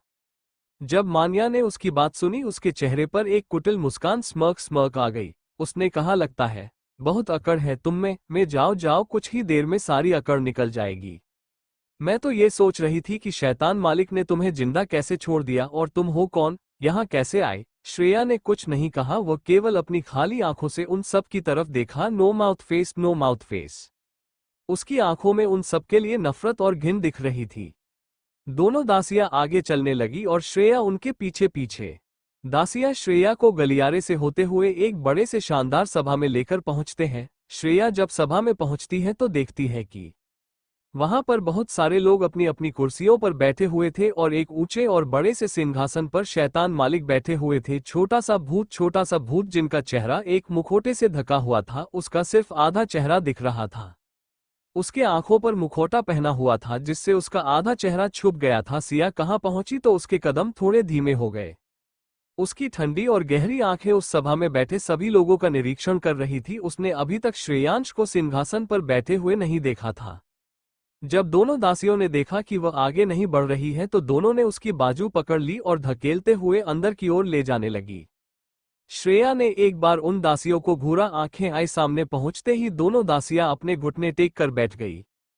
श्रेयांश कब से श्रेया को देख रहा था। श्रेया अभी भी इस महल की सभा को देखने में व्यस्त थी और उसे इस बात का भी पता नहीं था कि यहाँ के लोग कैसे आचरण करते हैं। उसे यहाँ के नियम कानून के बारे में कुछ नहीं पता था। दोनों राशियों जब श्रेया को घुटने टेकते नहीं देखा तो वह दोनों घबराने लगी। रस्ट फेस, उनके माथे पर पसीना आने लगा। उन्होंने घबराकर अपना सर जमीन पर टिका लिया, पर श्रेया को तब भी कुछ ध्यान नहीं आया। इस समय श्रेयांश की आंखें गुस्से से लाल हो गई। उसने अपनी दो उंगलियां घुमाई और श्रेया के दोनों पैर जाम हो गए और एक झटके से वह अपने घुटनों पर बैठ गई। उसके पैर अचानक से सुन्न हो गए, जिससे उसके पैरों ने काम करना बंद कर दिया। जैसे ही श्रेया जमीन पर गिरी उसे होश आया। उसने तुरंत अपने पैरों को देखा जहां से उसे कुछ महसूस नहीं हो रहा था। उसने उठने की कोशिश की परंतु उससे नहीं हो पा रहा था। श्रेयांश उसे ये सब करते हुए देख रहा था। श्रेयांश इस समय पूरी तरीके से शैतान मालिक के रूप में था। छोटा सा भूत। सभा में बैठे सभी लोग डर के मारे कांप रहे थे। किसी की कुछ भी बोलने की हिम्मत नहीं हो रही थी। तभी वहां पर शैतान मालिक का खास सेवक पुरुषोत्तम आया और सभा शुरू करने को कहा। पुरुषोत्तम ने कहा, इस लड़की को 100 कोड़े मारे जाएं। आई जब श्रेया ने ये सुना तो उसने अपना सर उठाकर सिंहासन की ओर देखा जहां पर शैतान मालिक बैठे हुए थे। उसने सवालिया नजरों से एक बार पुरुषोत्तम की तरफ देखा और फिर श्रेयांश की तरफ देखा। आए तभी वहां पर एक हट्टा कट्टा काला सा आदमी अपने हाथों में एक चाबुक लिए हुए सभा में प्रवेश करता है और शैतान मालिक छोटा सा भूत के सामने घुटने टेक कर सर झुकाकर उनका सम्मान करता है। श्रेया अभी भी श्रेयांश की तरफ सवालिया नजरों से देख रही थी, मानो पूछ रही हो, किस बात के 100 कोड़े? श्रेयांश अपना हाथ हिलाता है। श्रेयांश का इशारा पाते ही वह आदमी खड़ा होता है और श्रेया पर कोड़े बरसाना शुरू कर देता है। श्रेया को तो समझ में नहीं आया कि उसके साथ क्या हो रहा है। जैसे ही उसे पहला कोड़ा पड़ा उसकी हल्की सी आह निकल गई और अपने हाथ जमीन पर टिका दिए। जब तक उसे कुछ समझ में आता तब तक उसके पीठ पर लगभग 10 कोड़े पड़ चुके थे। उसके चेहरे पर इस समय कोई भाव नहीं थे, परंतु उसकी आंखें कुछ और ही बता रही थी। श्रेयांश चुपचाप बैठा श्रेया को मार खाते हुए देख रहा था। तभी श्रेया ने अचानक से अपना हाथ उठाया और उस चाबुक को पकड़ लिया और अपना सर उठाकर श्रेयांश की तरफ देखते हुए कहा। उसकी आंखें इस समय तक लाल हो चुकी थी पर उसके चेहरे पर दर्द का कोई निशान भी नहीं था। आए उसने वैसे ही एक हाथ से चाबुक को पकड़े हुए श्रेयांश की आंखों में देखते हुए कहा, मुझे ये किस बात की सजा दी जा रही है? उसकी यह बात सुनकर तो वहां पर बैठे सभी लोग कपकपाने लगे और वहां का माहौल बहुत ही ज्यादा ठंडा हो गया। श्रेयांश की आंखें गहरी हो गई। उसने एक बार अपनी गहरी आंखों से श्रेया की आंखों में देखा तो एक पल के लिए वह थम सा गया। उसे उसकी आंखों में देखने से कुछ अजीब सा लगने लगा। पुरुषोत्तम अब अपनी ऊंची आवाज में कहता है, तुमने हमारे शैतान मालिक का अपमान किया है, उनके साथ ऊंची आवाज में बात करके और उनके सामने घुटने ना टेक कर। ये सुनते ही श्रेया ने एक बार श्रेयांश की ओर देखा जो उसे फिर से गुस्से से देखे जा रहा था, पाउटिंग। पुरुषोत्तम की सुनकर श्रेया के चेहरे पर एक तिरस्कार भरी मुस्कान आ गई, कंफ्यूज्ड फेस। उसने श्रेयांश को देखते हुए वो चाबुक छोड़ दिया और वापस से अपना सर नीचे कर लिया, मानो कि सजा के लिए तैयार हो। उसे वापस से कोड़े पड़ने लगे। उसने अपनी मुठिया रॉक कसकर बंद कर ली, अपनी आंखों को नीचे किए हुए जमीन को देखने लगी। आए चाबुक के हर एक वार पर श्रेया की आंखों की भौहें दर्द से सिकुड़ जाती, परंतु उसके मुख से एक आह भी बाहर नहीं आती। श्रेयांश उसको ऐसे देखकर थोड़ा सोच में पड़ जाता है, डेडपैन फेस, और अपनी आंखें बंद कर लेता है। तभी उसे किसी के हंसने की आवाज सुनाई देती है, ओपन माउथ स्माइल। आई वो झट से आंखें खोलता है, फिर श्रेया की तरफ देखता है जो अपना सर नीचे करे हुए सिर्फ चाबुक की मार सह रही थी। उसने वापस से आंखें बंद की तो उसे फिर से वही हंसने की आवाज सुनाई दी। आई उसने दोबारा से अपनी आंखें खोली। तब उसे समझ आया कि यह श्रेया की मन की आवाज है जो श्रेयांश सुन रहा था। आए श्रेया अपने मन में अपनी किस्मत पर हंस रही थी, पर थोड़ी ही देर में उसकी हंसी गायब हो गई और उसने गुस्से में मन में ही अपने दांत पीसते हुए कहा, ये सब के सब इंसान एक जैसे होते हैं, इन्हें बस अपनी सो कॉल्ड ईगो बहुत प्यारी होती है। आए इन्हें किसी के दुख, तकलीफ और दर्द से कोई फर्क नहीं पड़ता। फिर उसके चेहरे पर एक दर्द भरी मुस्कान आ गई। आए अब तक श्रेया ने 50 कोड़े खा लिए थे। उसका चेहरा पूरी तरीके से लाल हो चुका था, उसकी पीठ खून से लाल हो चुकी थी। उसके कपड़े हल्के हल्के फट भी गए थे, पर श्रेया अब भी वैसी की वैसी ही बैठी थी। उस चाबुक की हर एक मार श्रेया के दिल में इंसानों के प्रति घिन और नफरत और ज्यादा पैदा कर रही थी। वो अपने मन में चिल्लाते हुए कहती है, मेरी किस्मत में सिर्फ यही लिखा है, मैं चाहे उस दुनिया में रहूं या किसी और दुनिया में, मेरी खुशियां कभी मेरे पास नहीं होती, कभी नहीं। फिर उसने अपनी आवाज धीमी करते हुए कहा, क्यों नहीं होती है मेरे पास? उसने अपनी आंखें बंद की और उसकी आंखों से आंसुओं की धारा बह निकली और उसके हाथों पर आंसू की कुछ बूंदें गिर गई। उसने अपने उसी दर्द भरी आवाज में अपने मन में कहा। इस समय तक उसकी आंखें बार बार खुल और बंद हो रही थी। उसका सर घूमने लगा था। अब तक उसके 100 कोड़े पूरे हो चुके थे। आखिर क्या बिगाड़ा है मैंने इन इंसानों का? आखिर गलती क्या है मेरी? और वो जमीन पर मुंह के बल गिर गई और बेहोश हो गई। श्रेया की मन की बातें सुनकर श्रेयांश को कहीं ना कहीं थोड़ा सा ही सही पर बेचैनी जरूर हो रही थी। जिस इंसान को आज तक किसी के भी दर्द हो, तकलीफ से कोई फर्क नहीं पड़ता था, किसी की बातों से बेचैन हो रहा था, वो वहां से तुरंत गायब गया। उसके जाते ही सभी ने श्रेया की तरफ अपनी हैरानी भरी नजरों से देखा, क्योंकि आज तक किसी ने भी श्रेयांश के सामने कुछ भी कहने की हिम्मत नहीं की और इसने लड़की ने शैतान मालिक की आंखों में आंखें डालकर बात की। और शैतान मालिक ने इसकी जान नहीं ली। सब ये सोच ही रहे थे कि वहां पर दो सैनिक आकर श्रेया की दोनों बाजुओं को पकड़कर घसीटते हुए बाहर की ओर ले जाने लगे। श्रेया के दोनों घुटने जमीन पर घिस रहे थे। जब दोनों सैनिक श्रेया को बाहर ले जा रहे थे तो वहां पर बैठे सभी लोग खड़े होकर सभा से जाने लगे और धीरे धीरे पूरी सभा खाली हो गई। श्रेया को सैनिक अब तक महल के बाहर ले आए थे। बाहर जोरदार बारिश हो रही थी और बिजलियां कड़क रही थी। हाई वोल्टेज, मानो कि श्रेया के इस दर्द की हिस्सेदार बारिश और वह हवाएं बन गई हो। जैसे ही श्रेया को महल से बाहर लाया गया, उसके चेहरे पर पानी की तेज बूंदें पड़ने लगी। टपकता पसीना आए और श्रेया धीरे धीरे अपने होश में वापस आने लगी। उसने अपनी नजरें खोली तो उसे सबसे पहले बारिश की बूंदें दिखाई दी जो जमीन पर लगातार गिरे जा रही थी। फिर उसने अपनी नजरें उठाकर दोनों ओर देखा। जब उसने दोनों सैनिकों को अपनी बाहों को पकड़े हुए देखा तो वह अपने एक एक हाथ से दोनों बाहें छुड़ाने की कोशिश करने लगी। उसे ऐसा करता देख उन दोनों सैनिकों को थोड़ा गुस्सा आया, पर उन्होंने उसे छोड़ा नहीं। श्रेया अभी भी बार बार उनके हाथों पर अपने उल्टे हाथों से अपनी बाजू छुड़ा रही थी। उन दोनों सैनिकों को अब गुस्सा आ चुका था। उन्होंने श्रेया को एकदम से छोड़ दिया। श्रेया मुंह के बल उस जमीन पर पड़े हुए पानी में एक छपाक की आवाज के साथ गिर गई। श्रेया को जैसे ही दोनों सैनिक छोड़ते हैं, श्रेया जमीन पर पड़े हुए पानी में एक छपाक की आवाज के साथ गिर जाती है, क्योंकि अब उसके शरीर में इतनी भी जान नहीं बची थी कि वो सही से बैठ भी सके। वो अपने दोनों कांपते हुए हाथों से अपनी बाजुओं को बार बार पोंछ रही थी, मानो कि कौन सी गंदगी ने उसकी बाजुओं को छू लिया हो। फिर धीरे धीरे वो बेहोश होने लगी और कुछ ही देर में उसके हाथ रुक गए। वहां पर खड़े सैनिक उसे देख रहे थे, परंतु किसी में भी उसे उठाने की हिम्मत नहीं थी। महल के सारे नौकर इस दृश्य को देख रहे थे, परंतु कोई भी उसकी मदद करने के लिए आगे नहीं गया। उसी जमीन पर गिरती हुई पानी की बूंदों के साथ श्रेया बेजान सी पड़ी हुई थी। पानी की बूंदें उसके ऊपर गिरती ही जा रही थी, टपकता पसीना, जिससे उसका खून उसके आसपास पड़े हुए पानी में फैल रहा था। हवाएं अभी भी तेजी से चल रही थी। रनिंग डैश, वो उसी जमीन पर उन पानी की बूंदों के साथ बेहोश पड़ी हुई थी। इस समय तक आसमान पूरी तरीके से संध्या में तब्दील हो चुका था, क्योंकि बादलों ने सूरज को पूरी तरीके से ढक रखा था। कुछ समय पश्चात रात्रि का समय होने वाला था, अमावस्या के चांद का चेहरा। श्रेया अभी वहीं बेहोश पड़ी थी, तभी अचानक से आसमान में एक जोरदार बिजली कड़की। हाई वोल्टेज, जिससे श्रेया की चेतना वापस आई। उसने अपनी आंखें धीरे धीरे खोली। पानी की वजह से उसकी पूरी पलकें भारी हो चुकी थी। फिर उसने धीरे अपनी आंखों को खोला। उसके शरीर में बेहिसाब दर्द हो रहा था, परंतु श्रेया के चेहरे पर अभी भी दर्द जैसे भाव नहीं थे। उसका चेहरा पूरा पीला पड़ चुका था।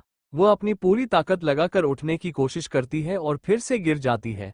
वो दोबारा से अपनी ताकत लगाकर उठने की कोशिश करती है, फिर से गिर जाती है। कई कोशिशों के बाद वो उठने में कामयाब हो जाती है और उठते हुए लड़खड़ाते कदमों के साथ वहां से जाने लगती है।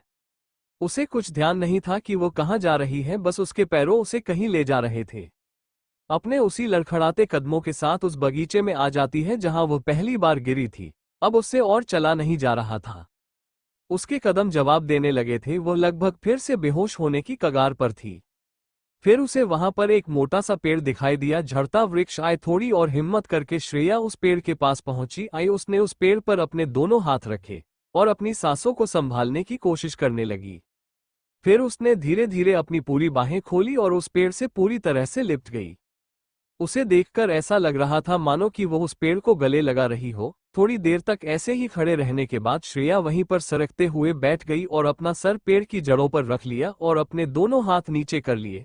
बारिश अभी भी हो रही थी, परंतु पेड़ की छाया में होने के कारण उसके ऊपर बारिश की बूंदें कम पड़ रही थी। उसी बगीचे में श्रेयांश भी एक पेड़ के ऊपर खड़ा था। परंतु उसके ऊपर बारिश नहीं हो रही थी। वो बस खड़ा होकर शून्य में ताके जा रहा था। उसके मन में कुछ चल रहा था। उसके चेहरे पर कोई भाव नहीं थे। अपने हाथ पीछे किए हुए उस पेड़ पर खड़ा होकर आसमान की ओर लगातार ताके जा रहा था। उसके मन में बार बार श्रेया की वह सवाल भरी आंखें चल रही थी और उसकी मन की बात की। वो चाहे इस दुनिया में रहे या उस दुनिया में, इसका मतलब समझने की कोशिश कर रहा था। वो स्वयं से कहता है, क्या ये किसी और दुनिया की है? अगर है तो यहाँ कैसे आए? क्योंकि इसने जिस तरीके के वस्त्र पहन रखे थे आज तक किसी ने नहीं पहने। उसके दिमाग में बस यही सारी बातें चल रही थी। उसे अब क्रोध आने लगा था, पाउटिंग, क्योंकि यह पहली दफा था कि शैतान मालिक को कोई बात परेशान कर रही हो। और उसे सुलझा नहीं पा रहा हो। वो थोड़ा बेचैन होकर पेड़ की डाली से नीचे आ गया। श्रेयांश की कदम इतने हल्के थे कि एक पत्ता भी नहीं हिला। नीचे आने पर भी उसके ऊपर पानी की एक भी बूंदे नहीं पड़ रही थी। वह जहां से भी जा रहा था उसके कदम बिल्कुल भी आवाज नहीं कर रहे थे। उसकी चाल इतनी हल्की थी कि पानी पर चलने पर भी उसके कदमों की आवाज नहीं आ रही थी। श्रेया की आंखें खुली हुई थी। वो लगातार उन पेड़ों को देखे जा रही थी। उसका चेहरा इस समय तक पूरी तरीके से पीला पड़ चुका था। उसके गुलाबी होंठ सफेद पड़ चुके थे। श्रेया के चेहरे पर इस वक्त दर्द तो था, पर उसकी चोटों का नहीं। उसके दिल में हो रहे दर्द का एहसास उसके चेहरे पर था। श्रेया काफी देर से ऊपर की ओर देखे जा रही थी। काफी देर बाद उसने अपनी पलकें झपकाईं और फिर धीरे धीरे उठने की कोशिश करने लगी। अब तक बारिश भी रुक चुकी थी। श्रेया धीरे से पेड़ के सहारे से खड़ी होने लगी और धीरे धीरे खड़ी हो गई। उसने एक कदम बढ़ाया और उसका पैर फिसल गया और संभालते हुए पेड़ को झड़ता वृक्ष पकड़ने के चक्कर में श्रेया घूमते हुए जमीन पर एक धम्म की आवाज के साथ अपने हाथ फैलाकर गिर गई। उसका शरीर एक बार फिर से दर्द से तड़प उठा। अब उसके पास उठने की हिम्मत भी नहीं थी। वो वैसे ही लेटी रही। श्रेयांश कुछ गिरने की आवाज सुनकर तुरंत रुक जाता है और अपने बगीचे में अपनी नजरें घुमाने लगता है। श्रेयांश थोड़ी आगे चलता है तो देखता है कि कोई जमीन पर पड़ा हुआ है। उसे देखकर उसकी आंखें गहरी होने लगती हैं, क्योंकि उसको किसी का भी उसके बगीचे में आना बिल्कुल पसंद नहीं था। जो भी आने की कोशिश करता उसे सीधा मौत की सजा दी जाती थी। इसलिए यहां पर कोई भी आने की हिम्मत नहीं करता था। श्रेयांश अपने कदम उस ओर बढ़ाता है। जब वो थोड़े करीब जाता है तब उसे किसी के मन की बात सुनाई देने लगती है, जिसे सुनकर उसके कदम वहीं रुक जाते हैं और वो उस लड़की की ओर देखने लगता है। फिर जब वो थोड़ा और करीब जाकर देखता है उसे पता चलता है ये तो वही लड़की है। आगे वो कुछ करता उससे पहले ही उसे श्रेया की बातें सुनाई देती है। श्रेया लगातार अपनी पलकें झपकाए जा रही थी। अब उसकी आंखें खुली नहीं रह पा रही थी। उसे लग रहा था कि शायद अब उसका दर्द खत्म हो जाएगा, हमेशा हमेशा के लिए। और वो अपने मन में ही कहती है, मम्मा, बाबा, रोहन, भाई, आप सब तो चले गए, प्लीज मुझे भी बुला लो ना। अब मुझसे ये दर्द और बर्दाश्त नहीं हो रहा। मुझे यहाँ अकेला छोड़कर क्यों चले क्यों गए? ये लोग बहुत बुरे हैं, बहुत बुरे। श्रेया रोते हुए, मुझे बहुत दर्द हो रहा है, पर मेरे पास तो कोई ऐसा है भी नहीं जिससे मैं अपना तकलीफ कह सकूं। प्लीज ताली बजाने प्लीज मुझे अपने पास बुला लो ना। अब और नहीं सहा जा रहा। कितने साल हो गए अकेले जीते अब नहीं जिया जाता। प्लीज ताली बजाने, हम भीख मांगते हैं, हमें बुला लो न अपने पास। अब हमें यहाँ नहीं रहना। प्लीज ताली बजाने मम्मा, प्लीज ताली बजाने। इस समय उसकी आंखों से आंसू बह रहे थे। उसे इतना दर्द हो रहा था कि वो रो भी नहीं पा रही थी। श्रेया अभी भी उसी भीगी हुई जमीन पर बारिश की बूंदों के साथ अपने दोनों हाथों को फैलाकर पड़ी हुई थी। इस वक्त तक उसकी आंखें लगभग बंद हो चुकी थी। श्रेयांश, जो कि थोड़ी देर पहले उसे यहां पर देखकर गुस्सा हो रहा था, उसकी बातों को सुनकर उसके चेहरे के भाव बदल गए और एक अजीब से भाव उसके चेहरे पर आ गए। वो श्रेया की दर्द भरी बातों में इतना खो गया कि उसे ये भी नहीं पता चला कि वे अब तक चुप हो चुकी है। जब उसे श्रेया की दिल की और बातें नहीं सुनाई दी तो उसने वापस से उसकी ओर ध्यान से देखा। वो बिल्कुल एक लाश की तरह उस जमीन पर पड़ी हुई थी। ये देखकर श्रेयांश के आंखों के भाव बदल गए। उसे श्रेया के को दर्द में देखकर भी कुछ खास प्रभाव नहीं पड़ा, क्योंकि यह तो उसकी रोज का काम था, किसी को दर्द से तड़पते हुए देखना आए। और यह काम उसे सबसे ज्यादा अच्छा लगता था। जब कोई उसके सामने दर्द से तड़पता था और गिड़गिड़ाता था तो उसे और भी आनंद आता था। परंतु आज उसे वो आनंद नहीं मिल रहा था। फिर उसके चेहरे के भाव सख्त हो गए और वह अपने बड़े बड़े कदमों से श्रेया की ओर बढ़ने लगा। वो श्रेया के पास पहुंचा और अपनी नजरों से उसका निरीक्षण करने लगा। फिर वह धीरे से अपने पंजों पर बैठा और उसकी नाक के नीचे अपनी 2 उंगलियां सिजल लगाई, जिससे उसे पता चल सके कि उसकी सांसें चल रही हैं या नहीं। जब उसने उसके नाक के नीचे 2 उंगलियां लगाई तब उससे कुछ भी महसूस नहीं हुआ। फिर उसने अपनी 2 उंगलियों और अंगूठे की मदद से उसकी कलाई पकड़ी और उसके नसों की जांच करने लगा। उसे हल्की हल्की श्रेया की धड़कन सुनाई दी, जो बहुत धीमी गति से चल रही थी, जो कभी भी बंद हो सकती थी। उसका पूरा शरीर इस समय ठंडा हो चुका था। श्रेयांश ने थोड़े समय उसको देखा और फिर बिना किसी भाव के उसे अपनी बाहों में उठा लिया श्रेया उसके बाहों में पूरी तरीके से समा गई। फिर श्रेयांश बिना देरी किए वहां से अदृश्य हो गया और सीधे श्रेया के कक्ष में दिखाई दिया। उसने श्रेया को उसके बिस्तर पर लिटाया और उसके शरीर की जांच करने लगा। श्रेया के सफेद रंग के वस्त्र इस समय लाल हो चुके थे। उसके बाल पूरी तरीके से उसके चेहरे और गले से चिपके हुए थे। उसके वस्त्र उसके शरीर से पूरी तरह चिपका हुआ था, जिससे उसके आकर्षक शरीर की आकृति पूरी तरीके दिख रही थी। श्रेयांश अपने हाथ आगे बढ़ाए और उसके हाथ में एक हरे रंग की सीसी आ गई, जिसमें शायद कुछ औषधि थी। श्रेयांश ने उस सीसी ढक्कन खोलकर श्रेया के मुंह में डाल दिया। औषधि के मुंह में जाते ही श्रेया के शरीर में एक चमक उत्पन्न हो गई और उसके शरीर के घाव अपने आप ही भरने लगे। थोड़ी ही देर में उसके सारे घाव भर गए। इतना सब करने के बाद श्रेयांश जाने के लिए मुड़ा, फिर रुक गया और पीछे मुड़कर एक बार श्रेया की तरफ देखा और एक तिरछी मुस्कान स्माइल विद हॉर्न्स उसके चेहरे पर आ गई। फिर उसने अपने कदम श्रेया की तरफ बढ़ाया और अपनी 2 उंगलियां घुमाई और श्रेया के वस्त्र बदल गए और उसके गीले बाल भी पूरी तरीके से सूख गए। श्रेयांश ये सब करना तो नहीं चाहता था, परंतु पता नहीं क्यों पर श्रेया का सफेद चेहरा और शरीर पर निशान देखकर अच्छा नहीं लगा। वो श्रेया की ओर अपने कदम बढ़ाते हुए धीरे से जाकर उसके बिस्तर पर बैठ गया और अपनी उंगली से ऊपर की ओर इशारा को उसके होंठ और उसके गले के काले तिल पर चलाने लगा।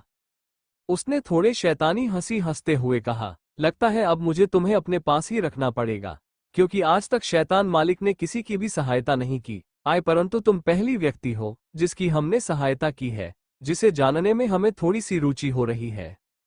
उसने उसके गालों पर उंगलियां चलाते हुए कहा, तुम्हारा ये शरीर हमें शैतान मालिक को पहली दफा अपनी ओर आकर्षित कर रहा है, और शैतान मालिक को पहली बार किसी के दर्द से फर्क पड़ा तो जानना तो पड़ेगा ना कि फर्क क्यों पड़ा।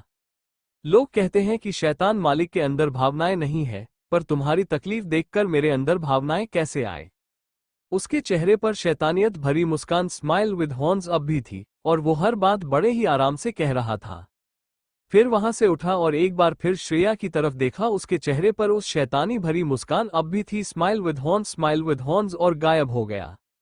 अब तक रात्रि का तीसरे पहर हो चुका थी। चांद अब अपनी चांदनी को हटाने के लिए तैयार था और सूरज अपने घर से बाहर निकलने के लिए खिड़की से झांक रहा था, परंतु इस समय अंधेरा अभी भी था। वहीं श्रेया अपने कक्ष में पसीने से पूरी तरह भीगी हुई थी। उसने बिस्तर की चादर को कसकर अपनी मुट्ठी में पका हुआ था। उसके चेहरे पर डर साफ साफ दिख रहा थी, रस्ट फेस। वह बार बार अपना सर इधर उधर घुमा रही थी। उसके पैर भी बिस्तर पर ही रगड़ रहे थे। वो एक ही बात दोहराए जा रही थी, नहीं नहीं, छोड़ दो, हमें जाने दो, प्लीज जाने दो, हमें अपने घर जाना है। नहीं नहीं, मत मारो प्लीज, छोड़ दो, जाने दो। थोड़ी देर तक ऐसे ही नींद में छटपटाने के बाद एक चीख के साथ उसकी आंख खुल गई और एक झटके से बिस्तर पर उठकर बैठ गई और तेज तेज सांसें लेने लगी। उसके होंठ कांप रहे थे, हाथ और पैर पूरी तरीके से पसीने से भीगे हुए थे। उसकी आंखों में डर साफ साफ दिख रहा था। वो काफी देर तक वैसे ही बैठी रही, फिर अपनी नजरें इधर उधर घुमाने लगी और खुद को कक्ष में पाकर हैरान हो गई। फिर उसे धीरे धीरे कर कल की सारी बातें याद आने लगी।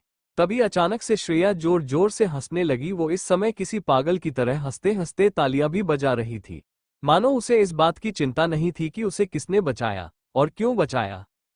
वो हंसते हंसते खड़ी हुई और जाकर आईने के सामने छोटे से मेज पर बैठ गई और फिर धीरे धीरे शांत होकर अपनी ठुड्डी पर हाथ रखकर आईने में खुद को देखने लगी। काफी देर तक खुद को ऐसे देखने के बाद उस आईने के साये ने उससे पूछा, ऐसे क्या देख रही हो ये तुम ही हो? फिर श्रेया ने एक मजाकिया हंसी के साथ कहा, हाँ मुझे भी दिख रहा है कि यह मैं ही हूँ पर मैं तो बस ये देख रही थी कि। वो खड़ी होकर गोल गोल घूमकर खुद को आईने में देखते हुए फिर से उसी छोटी मेज पर बैठ गई और अपने गालों पर हाथ रखकर कहने लगी कि आखिर बात क्या है तुम में? फिर उस आईने के साये ने उससे कहा, मतलब? श्रेया फिर खुद को बैठे हुए ही ऊपर से नीचे तक देखते हुए कहा, मतलब कि आखिर चीज क्या हो तुम, जो भगवान तुम्हें मरने नहीं देता? मतलब कि जो जीना चाहता था उसे तो अपने पास बुला लिया और जो हर रोज अपने दर्द से छुटकारा पाने के लिए से मरने की दुआएं मांगता है, उसके लिए ही अपने घर के दरवाजे बंद कर रखे हैं। फिर उसने थोड़ा रुककर अपने हाथों को मेज के किनारों पर कसते हुए कहा, जिसका हाथ हर रोज हर किसी की दुआओं के लिए उठा करता था, आज वही अपनी मौत की दुआएं मांगता है, पर उसकी ये दुआएं कबूल भी नहीं होती। फिर उसने आईने में अपने प्रतिबिंब को देखते हुए कहा, हमने अपने अपनों के लिए क्या कुछ नहीं किया, खुद को भी भुला दिया, पर बदले में देखो ना, उन लोगों ने आज हमें क्या बना दिया। आज हम बिल्कुल किसी पागल की तरह लग रहे हैं। फिर उसने आईने की तरफ थोड़ा झुककर हंसते हुए कहा। उसकी हंसी में उसका दर्द बयां हो रहा था। उसकी वो दर्द से भरी आंखें उसके दिल का हाल बयां कर रही थी। तुम ना एक नंबर की बेवकूफ इंसान हो जो ये सोचती है कि हर इंसान को प्यार से बदला जा सकता है। कोई इंसान तो बदला नहीं, पर इन इंसानों ने तुम्हें जरूर बदल दिया। एक हंसती खेलती श्रेया से पागल और सनकी बना दिया। फिर उसके कानों में एक आवाज गूंजने लगी, श्रेया, मैंने तुम्हें कितनी बार कहा है कि हर किसी पर भरोसा मत किया करो। देखा ना, आज क्या हुआ। अगर मैं सही टाइम पर नहीं आता तो आज पता नहीं क्या हो जाता। फिर श्रेया ने थोड़ा हंसते हुए कहा, पर आप आ तो गए ना, और वैसे भी वो बुरा आदमी नहीं था। उसकी भी कुछ मजबूरी होगी, इसलिए उसने ऐसा की। चुप। उस आवाज में उसे बीच में ही डांटते हुए कहा, चुप, एकदम चुप। श्रेया ने चुपचाप से अपना मुंह बंद कर लिया और अपना सर नीचे करके अपने भाई ने कहा डांट सुनने लगी। फिर उस आवाज ने कहा, देखना श्रेया, एक दिन तुम्हारी इसी भरोसे और नादानी के चलते तुम बहुत बड़ा धोखा खाओगी, जिससे तुम्हारी यह नादानी और सारी मासूमियत खत्म हो जाएगी, और तब मैं भी नहीं होऊंगा तुम्हें बचाने के लिए। ये सब याद आते हैं श्रेया की आंखें फिर से आंसुओं से भर गई। उसने अपना सर ऊपर उठाते हुए कहा, क्यों चले गए भाई आप? देखो ना, आज मुझे आपकी बहुत जरूरत है। उसकी आंखों से आंसू बह निकले। श्रेया ने थोड़ा रुक कर ऊपर की ओर ही सर किए हुए कहा, ऐसा नहीं है भाई की मैंने इसे। उसने अपने सीने पर उंगली रखते हुए कहा, समझाने की कोशिश नहीं की, पर यह मानता ही नहीं था। इससे किसी का दर्द देखा ही नहीं जाता था, और यह हर बार टूट जाया करता था। आपको पता है जिससे मैंने प्यार किया, इतना ज्यादा। उसने अपने हाथों को फैलाते हुए कहा, उसने हमें धोखा दिया, और जो हमसे प्यार करता था उसे उसने अपने पास बुला लिया। आपको पता है भाई, आपके जाने के बाद मेरी जिंदगी में वो एक इंसान जिस पर मैंने हद से ज्यादा भरोसा किया और प्यार किया। उसने आईने के सामने रखे गुलदस्ते को उठाया और खड़े होते हुए जोर से उस आईने पर दे मारा, जिससे वह आईना चकनाचूर हो गया और कुछ कांच के टुकड़े उसके हाथ और गर्दन से छूकर निकल गए और कुछ चुभ भी गए। इस समय श्रेया के चेहरे पर जो थोड़ी देर पहले मासूमियत थी शिकायत करते समय, वो अब बेतहाशा दर्द और गुस्से में बदल चुकी थी। उसकी आंखों में अब दर्द और बेहिसाब दर्द था। श्रेया ने वही मेज पर रखा हुआ गुलदस्ता उठाया और खड़े होकर जोर से उस आईने पर दे मारा, जिससे आईने के हजारों टुकड़े हो गए और कुछ टुकड़े उड़ते हुए श्रेया के गर्दन और हाथों में चुभ गए और कुछ छूकर निकल गए। परंतु श्रेया को जैसे कोई फर्क ही नहीं पड़ा। जहां जहां कांच चुभे थे वहां से खून निकलने लगा, पर श्रेया अभी भी उसी तरह खड़ी हुई थी। उसे उसके हाथों और गले से निकलते हुए खून से कोई फर्क ही नहीं पड़ रहा था। उसने गुस्से से चिल्लाते हुए कहा, इसी तरह, बिल्कुल इसी तरह इन लोगों ने मेरे दिल के 1000 टुकड़े कर दिए हैं, जिसे हम चाहकर भी नहीं जोड़ पा रहे हैं। फिर उसने अपनी नजरें नीचे करके अपने शरीर की तरफ देखा, जहां कांच के टुकड़े धंसे हुए थे। फिर वो उन कांच के टुकड़ों को बड़ी ही बेदर्दी से खींच कर निकालने लगी। उसके चेहरे से तो नहीं लग रहा था कि उसे दर्द हो रहा है, पर उसके इस झूठ में उसकी आंखें उसका साथ नहीं दे रही थी। उसके चेहरे के भावों को उसकी आंखों से निकलते आंसू झूठ साबित कर रहे थे। उसने उन सभी कांच के टुकड़ों को इसी तरह से खींच कर निकाल दिया। फिर उसने नीचे झुककर उन टूटे हुए कांचों में से एक कांच का टुकड़ा उठा लिया और अपने हाथों में घुमाने लगती है। तभी श्रेया के कक्ष का द्वार खुलता है। एक लड़की और उसके साथ 2 दासियां बड़े ही शान से कक्ष में प्रवेश करती है। माया, जो कि आनंद महल की सबसे खास थी और सबसे ऊंचे पद पर थी, वो वहां पर आती है। वे सभी अंदर का नजारा देखकर हैरान रह जाती है। ओपन माउथ फेस, क्योंकि श्रेया एक कांच के टुकड़े को हाथ में लेकर गोल गोल घुमा रही थी, जिससे वह कांच उसके हाथों में चुभ रहे थे और उसमें से खून भी निकल रहा था। आवाज सुनकर श्रेया अपनी नजरें उठाकर उन्हें अपनी ठंडी निगाहों से देखती है और वहां से खड़ी होकर बिस्तर पर बैठ जाती है। माया को श्रेया का ये बर्ताव अच्छा नहीं लगा। उसे ऐसा प्रतीत हो रहा था मानो कि श्रेया उसका अपमान कर रही है। श्रेया बस एक नजर उन्हें देखती है और फिर अपनी नजर वहां से हटाकर चुपचाप बैठकर उस कांच के टुकड़े को देखने लगती है। अब माया का चेहरा पूरी तरीके से क्रोध में लाल हो गया। तभी उसके साथ आई दासी तेज आवाज में कहती है, ए लड़की, तुम हमारी मालकिन का अपमान कर रही हो। तुम्हारी हिम्मत कैसे हुई हमारी मालकिन के सामने सर ना झुकाने की? हमारी मालकिन तुम्हारे लिए औषधि लेकर आई थी, परंतु मुझे लगता है तुम्हें इस औषधि की कोई आवश्यकता नहीं है।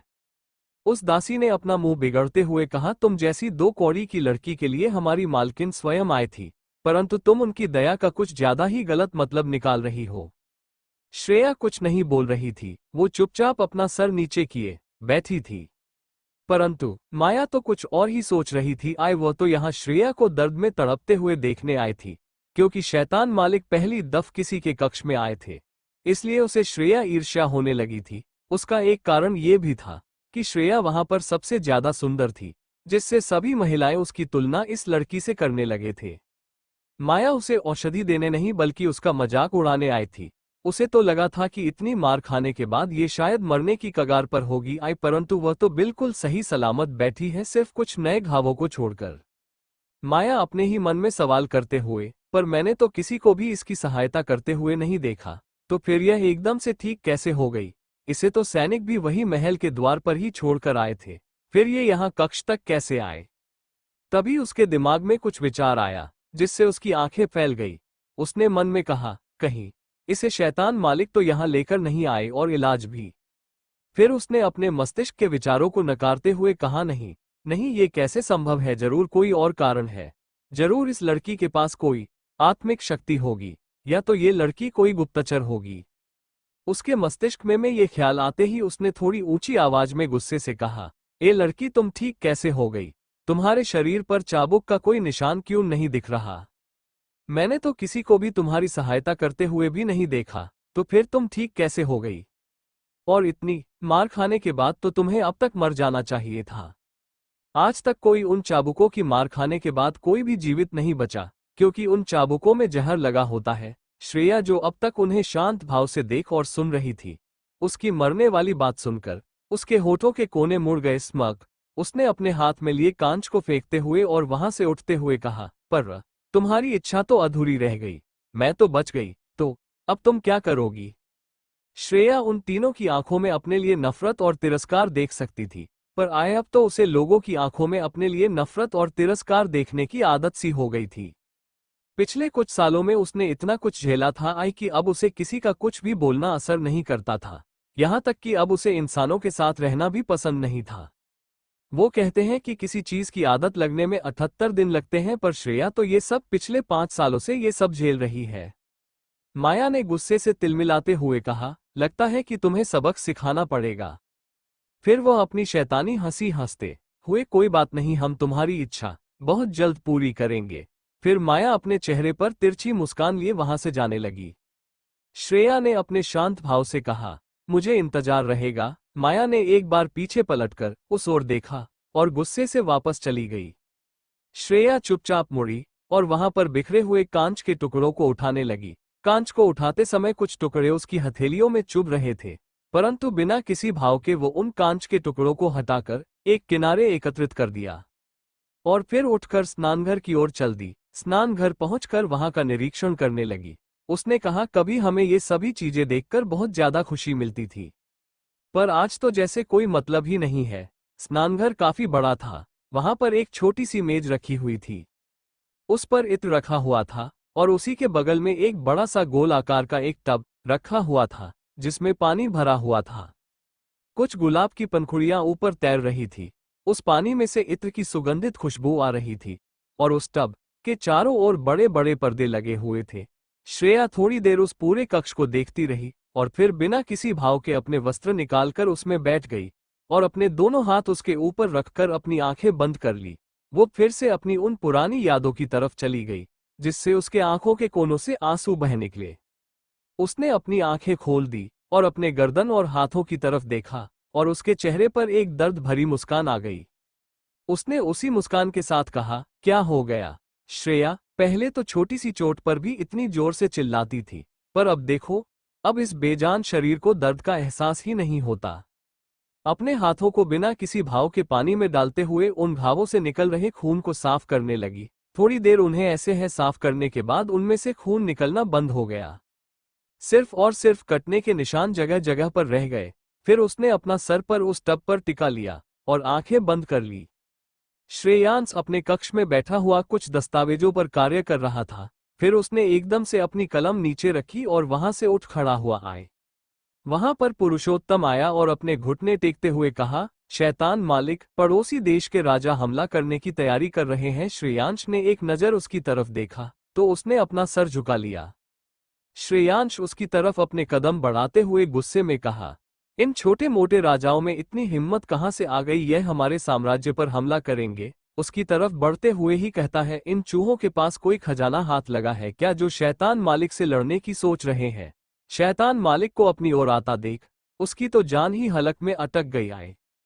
फिर श्रेयांश वहीं पर अपना खत्म रोकते हुए बड़े ही आराम से कहा, ठीक है तुम जाओ, हमें देख लेंगे। वैसे भी बड़े दिनों से कोई भी आनंददायक कार्य नहीं किया, जाओ।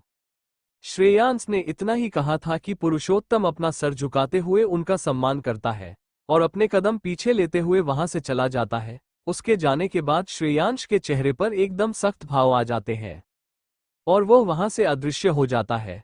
पुरुषोत्तम के जाने के बाद अचानक से श्रेयांश के चेहरे के भाव सख्त हो जाते हैं। उसने स्वयं से कहा कि पहली बार हमें किसी के दर्द से प्रभाव पड़ा है। उसे खुद पर ही गुस्सा आ रहा था कि उसने एक तुच्छ सी लड़की के लिए अपनी सबसे कीमती औषधि का प्रयोग किया, क्योंकि श्रेयांश ने इतने सालों में कभी भी किसी की मदद नहीं की और ना ही किसी के लिए कोई सहानुभूति दिखाए। वो तो बस अपने बारे में ही सोचता था। दूसरों की जिंदगी उसके लिए कीड़े मकोड़ों की जैसी थी। वो उस सदी का सबसे ज्यादा क्रूर और निर्दयी राजा था। यहां तक कि भगवान के सानिध्य में रहने वाले लोग भी उसके सामने आने से डरते थे।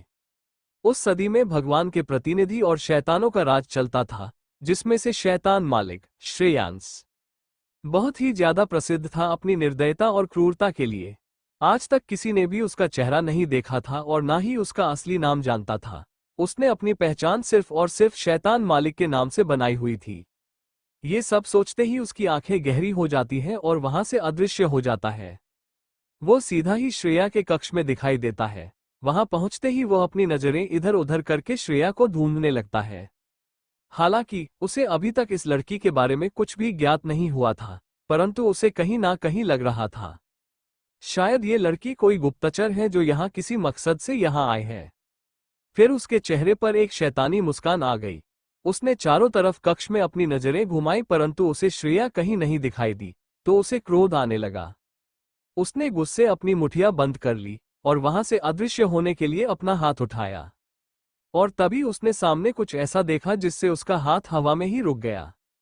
उसकी आंखें एक जगह पर टिक गई। वो बिल्कुल ही अपने स्थान पर जम चुका था। उसके कान इस समय लाल हो रहे थे। उसे देखकर कोई भी ऐसा नहीं बता सकता था कि यह शैतान मालिक ही है। उसकी आंखें हैरानी से थोड़ी सी फैली हुई थी, क्योंकि श्रेया स्नान घर से निकलकर बाहर आ रही थी। उसने अपनी आदतानुसार इस समय सिर्फ एक तौलिए को अपने बदन पर लपेट रखा था, जिससे उसकी सफेद दूध जैसी त्वचा साफ साफ दिख रही थी। उसके गीले बाल जिनमें से अभी भी पानी टपक रहा था, उसकी झील सी काली आंखें जिनमें कोई चमक नहीं थी, कि ऐसी लग रही थी मानो कि दुनिया भर के गम उसने अपने इन आंखों में छुपा रखे हो। उसके दोनों फूले हुए गाल गुलाबी हो चुके थे। उसके होंठ बिल्कुल किसी गुलाब की पंखुड़ी की तरह खिले हुए थे। कल के मुकाबले में श्रेया आज बहुत ही ज्यादा खिली हुई और खूबसूरत दिख रही थी। उसके वो सुंदर पैर, सुराहीदार गर्दन, उस पर वो काला तिल, उसके बालों से टपकता हुआ पानी उसके गर्दन से लेकर उसके वक्ष तक जा रहा था, जो किसी को भी एक नज़र में ही अपनी तरफ आकर्षित करने के लिए काफी था। श्रेयांश को पता नहीं चला कि कब उसके दिल ने उससे बगावत करके गति बढ़ा ली। श्रेयांश अभी भी अपनी फैली हुई आंखों से उसे ऊपर से नीचे तक निहारे जा रहा था।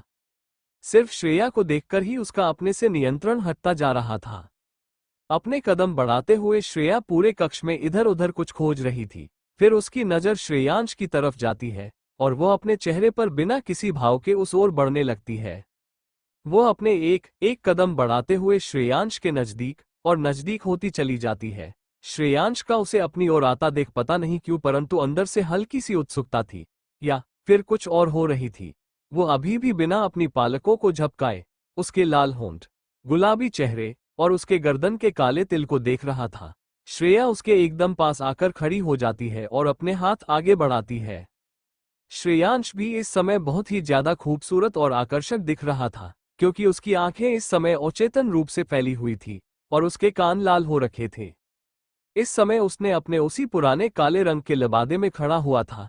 वो इस समय बहुत ही आकर्षक लग रहा था। यूं ही नहीं, साम्राज्य के सभी लोग उसके व्यक्तित्व से प्रभावित थे, भले ही वो कितना ही क्रूर क्यों ना हो। श्रेया ने अपना हाथ उससे आगे ले जाकर वहां पर खड़ी एक लकड़ी की अलमारी को खोला और उसमें झांक कर देखने लगी। जब उसके हाथ श्रेयांश से आगे चले गए, तब जाकर उसे कहीं होश आया और उसने अपने पीछे की ओर थोड़ी हैरानी से देखा। फिर उसे याद आया कि वो तो इस समय अदृश्य है। उसने अपनी आंखें बंद की और फिर खोल दी। वो एक बार फिर से उसकी तरफ निहारने लगा। उसके हाथ अपने आप ही उसके चेहरे की तरफ बढ़ने लगे।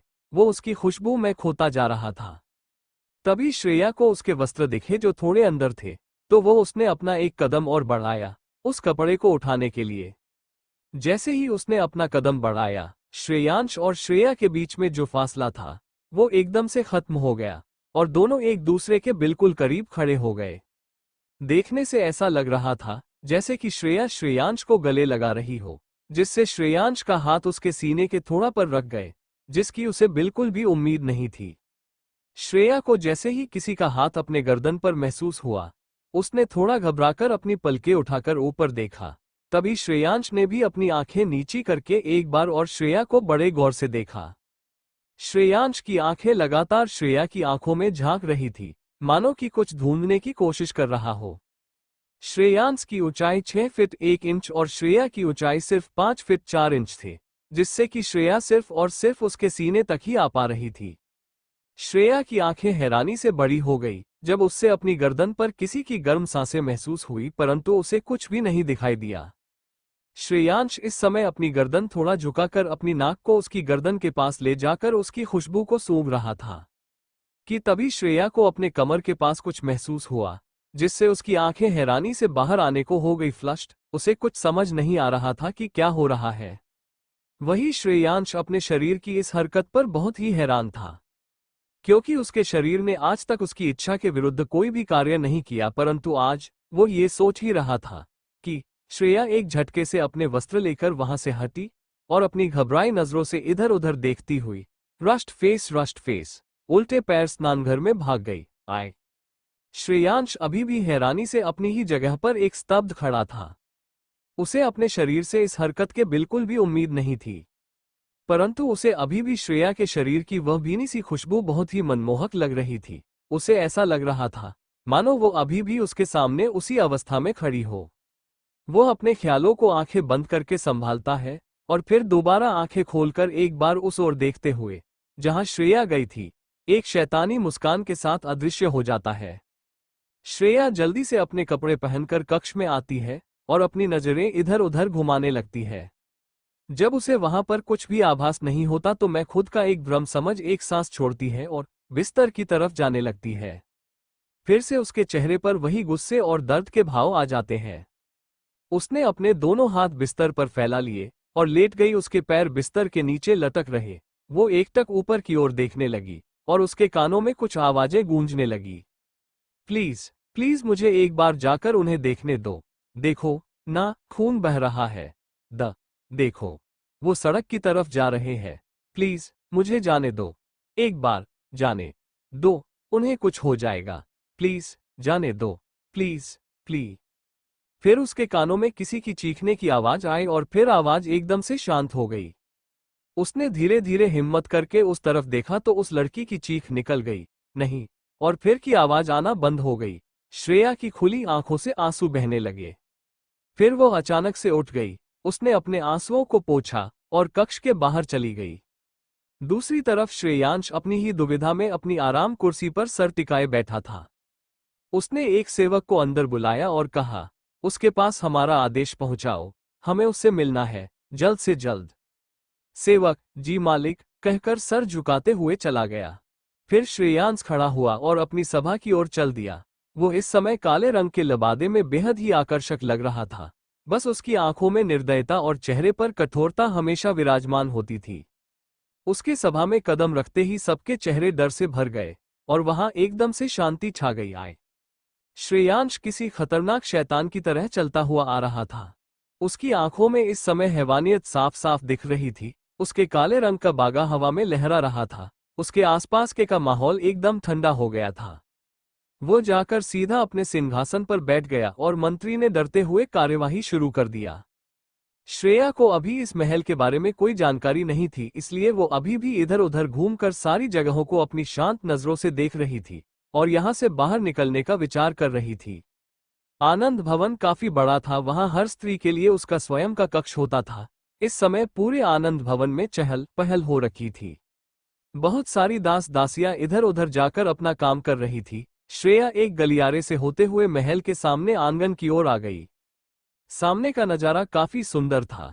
सामने एक बड़ा सा पानी का झरना था। उसकी बाईं तरफ लगभग 500 कदम की दूरी पर एक काफी सुंदर पेड़ था, जिसकी पत्तियां लाल रंग की थी और कुछ नीचे घास पर भी गिरी हुई थी। वो पेड़ काफी घना और बड़ा था। झरने के बाईं तरफ लगभग 1 किलोमीटर की दूरी पर एक बड़ा सा रसोई घर था, जिसमें कई सारे नौकर काम कर रहे थे। आनंद भवन का आंगन काफी बड़ा और दूरी तक फैला हुआ था और उसी आंगन में एक काफी बड़ा और सुंदर सा द्वार था। आनंद भवन के पीछे की तरफ एक बहुत ही सुंदर सा बगीचा था, जहां पर एक छोटी नदी भी थी। उस बगीचे में बैठने के लिए कई सारे छायादार स्थान बने हुए थे। उस बगीचे के चारों ओर फूल ही फूल लगे हुए थे। वहां पर कुछ औरतें बैठकर सुबह का आनंद ले रही थी। श्रेया ने सिर्फ यहां से बाहर निकलने के रास्ते पर ध्यान केंद्रित किया। महल के द्वार के बाहर 2 सिपाही खड़े पहरा दे रहे थे। श्रेया ने एक नजर इन सबको देखा, फिर रसोई घर की तरफ अपने कदम बढ़ा दिए। श्रेया जब रसोई घर में पहुंची तो वहां के सारे दास दासियों उसे बड़ी ही हीन भावना से देखने लगे, क्योंकि श्रेया न तो कि किसी देश की राजकुमारी थी और ना ही शैतान मालिक ने किसी राजा से जीता था। क्योंकि यहाँ पर जितने भी औरतें थे वो सभी या तो कहीं की रानी थी या तो राजकुमारियां, इसलिए सभी दास दासियां उसे इस तरीके से देख रहे थे। और उसने आते ही शैतान मालिक का अपमान करने की भी हिम्मत की थी। श्रेया ने अपनी ठंडी निगाहों से एक बार उन सब की तरफ देखा जो उसे बहुत ही नफरत से देख रहे थे, पर उसने कुछ कहा नहीं।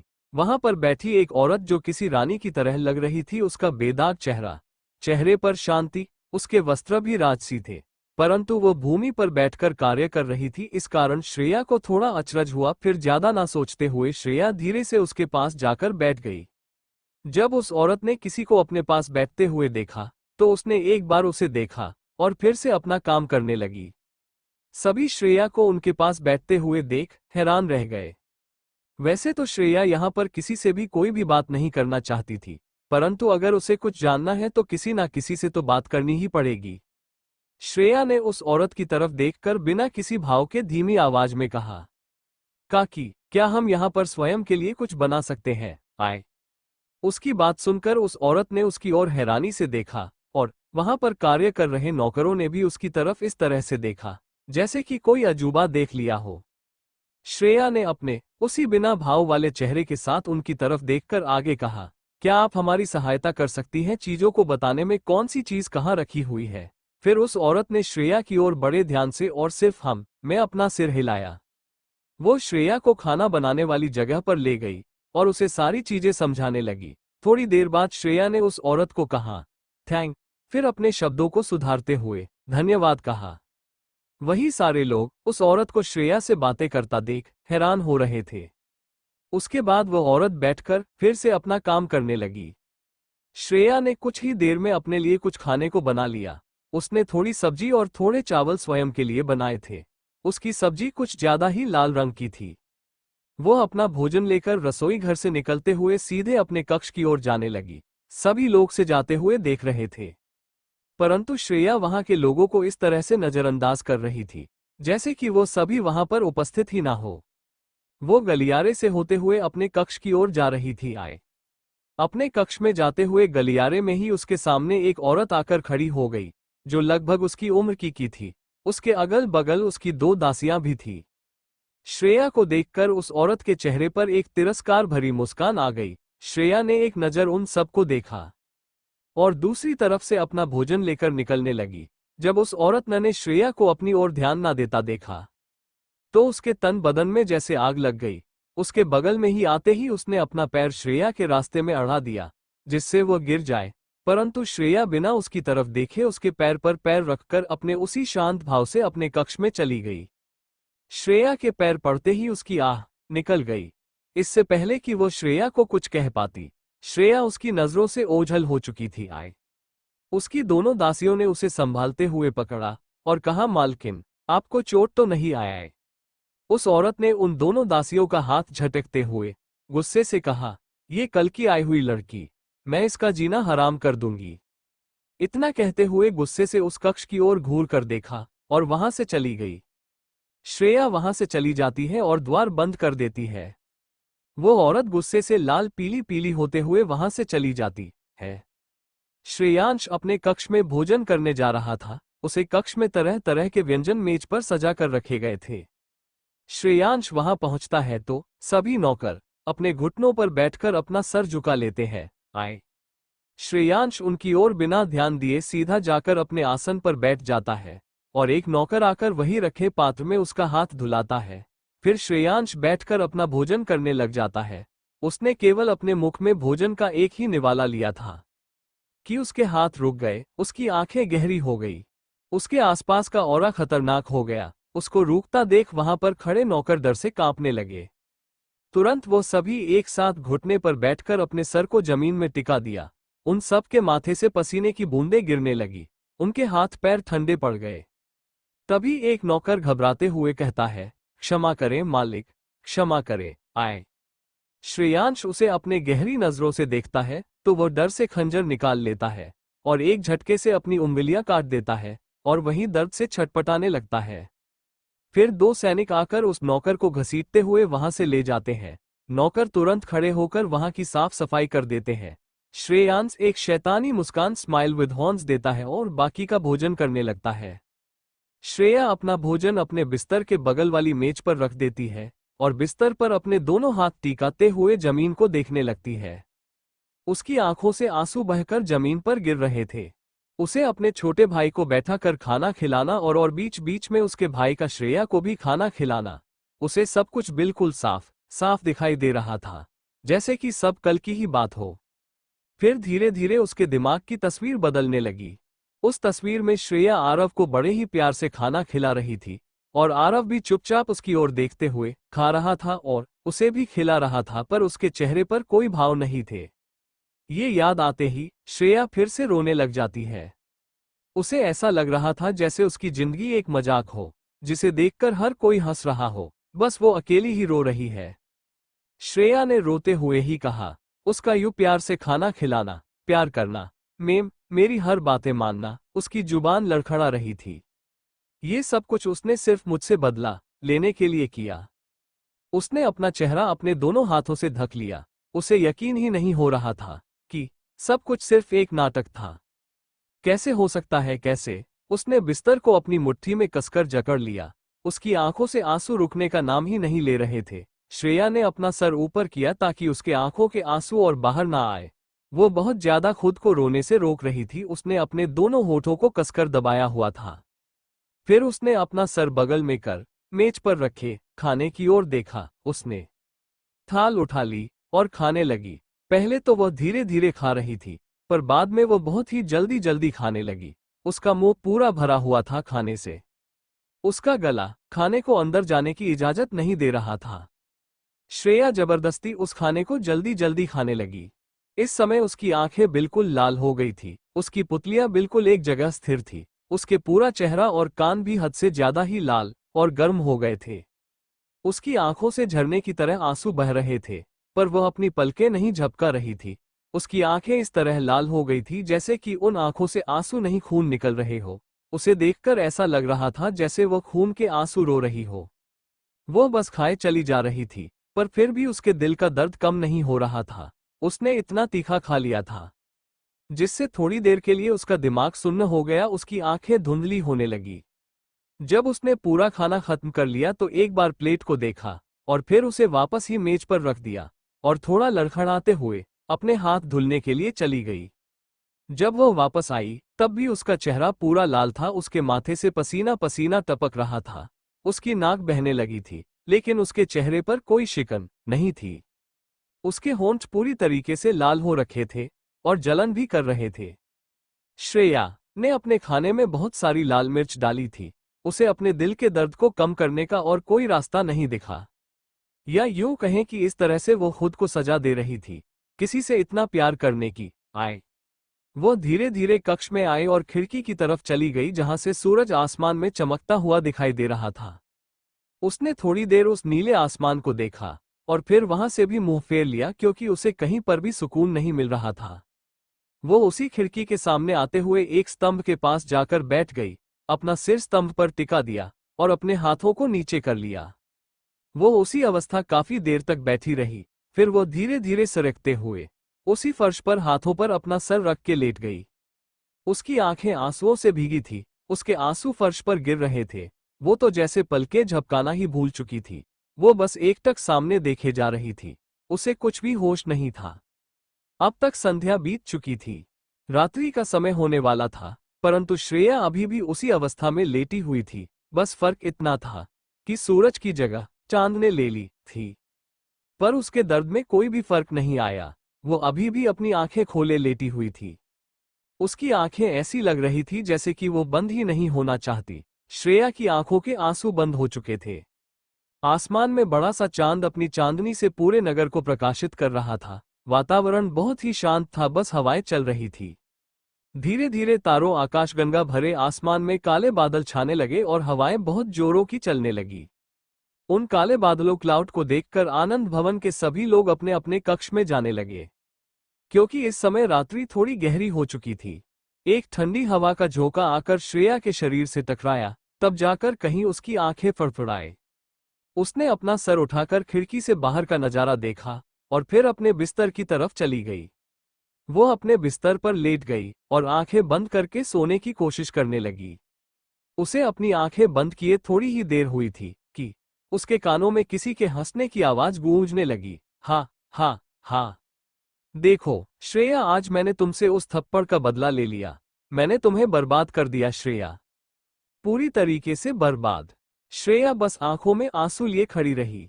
श्रेया अचानक से अपनी आंखें खोलकर उठकर बैठ गई। उसकी आंखें गुस्से से भर गई। वो वहां से तुरंत खड़ी हुई और अपने कक्ष का द्वार खोलकर गलियारे में बनी हुई सीढ़ियों की ओर चली गई। वो उन सीढ़ियों को जल्दी जल्दी चढ़ने लगी और आनंद भवन के तीसरी मंजिल के छत पर आ गई। वो सीधा जाकर छत के सबसे किनारे पर खड़ी हो गई और वहां पर खड़ी होकर उस चांद को एकटक निहारने लगी। चांद रोज के मुकाबले में आज ज्यादा ही बड़ा दिख रहा था। उसके आसपास काले बादल छाए हुए थे और हवाएं भी बहुत तेज चल रही थी। आनंद भवन के थोड़ी ही दूरी पर एक बड़ा सा पेड़ लगा था, झड़ता वृक्ष जिसकी ऊंचाई लगभग छत तक थी। हवाओं के तेज चलने रनिंग डैश के कारण बहुत तेजी के साथ हिल रहा था।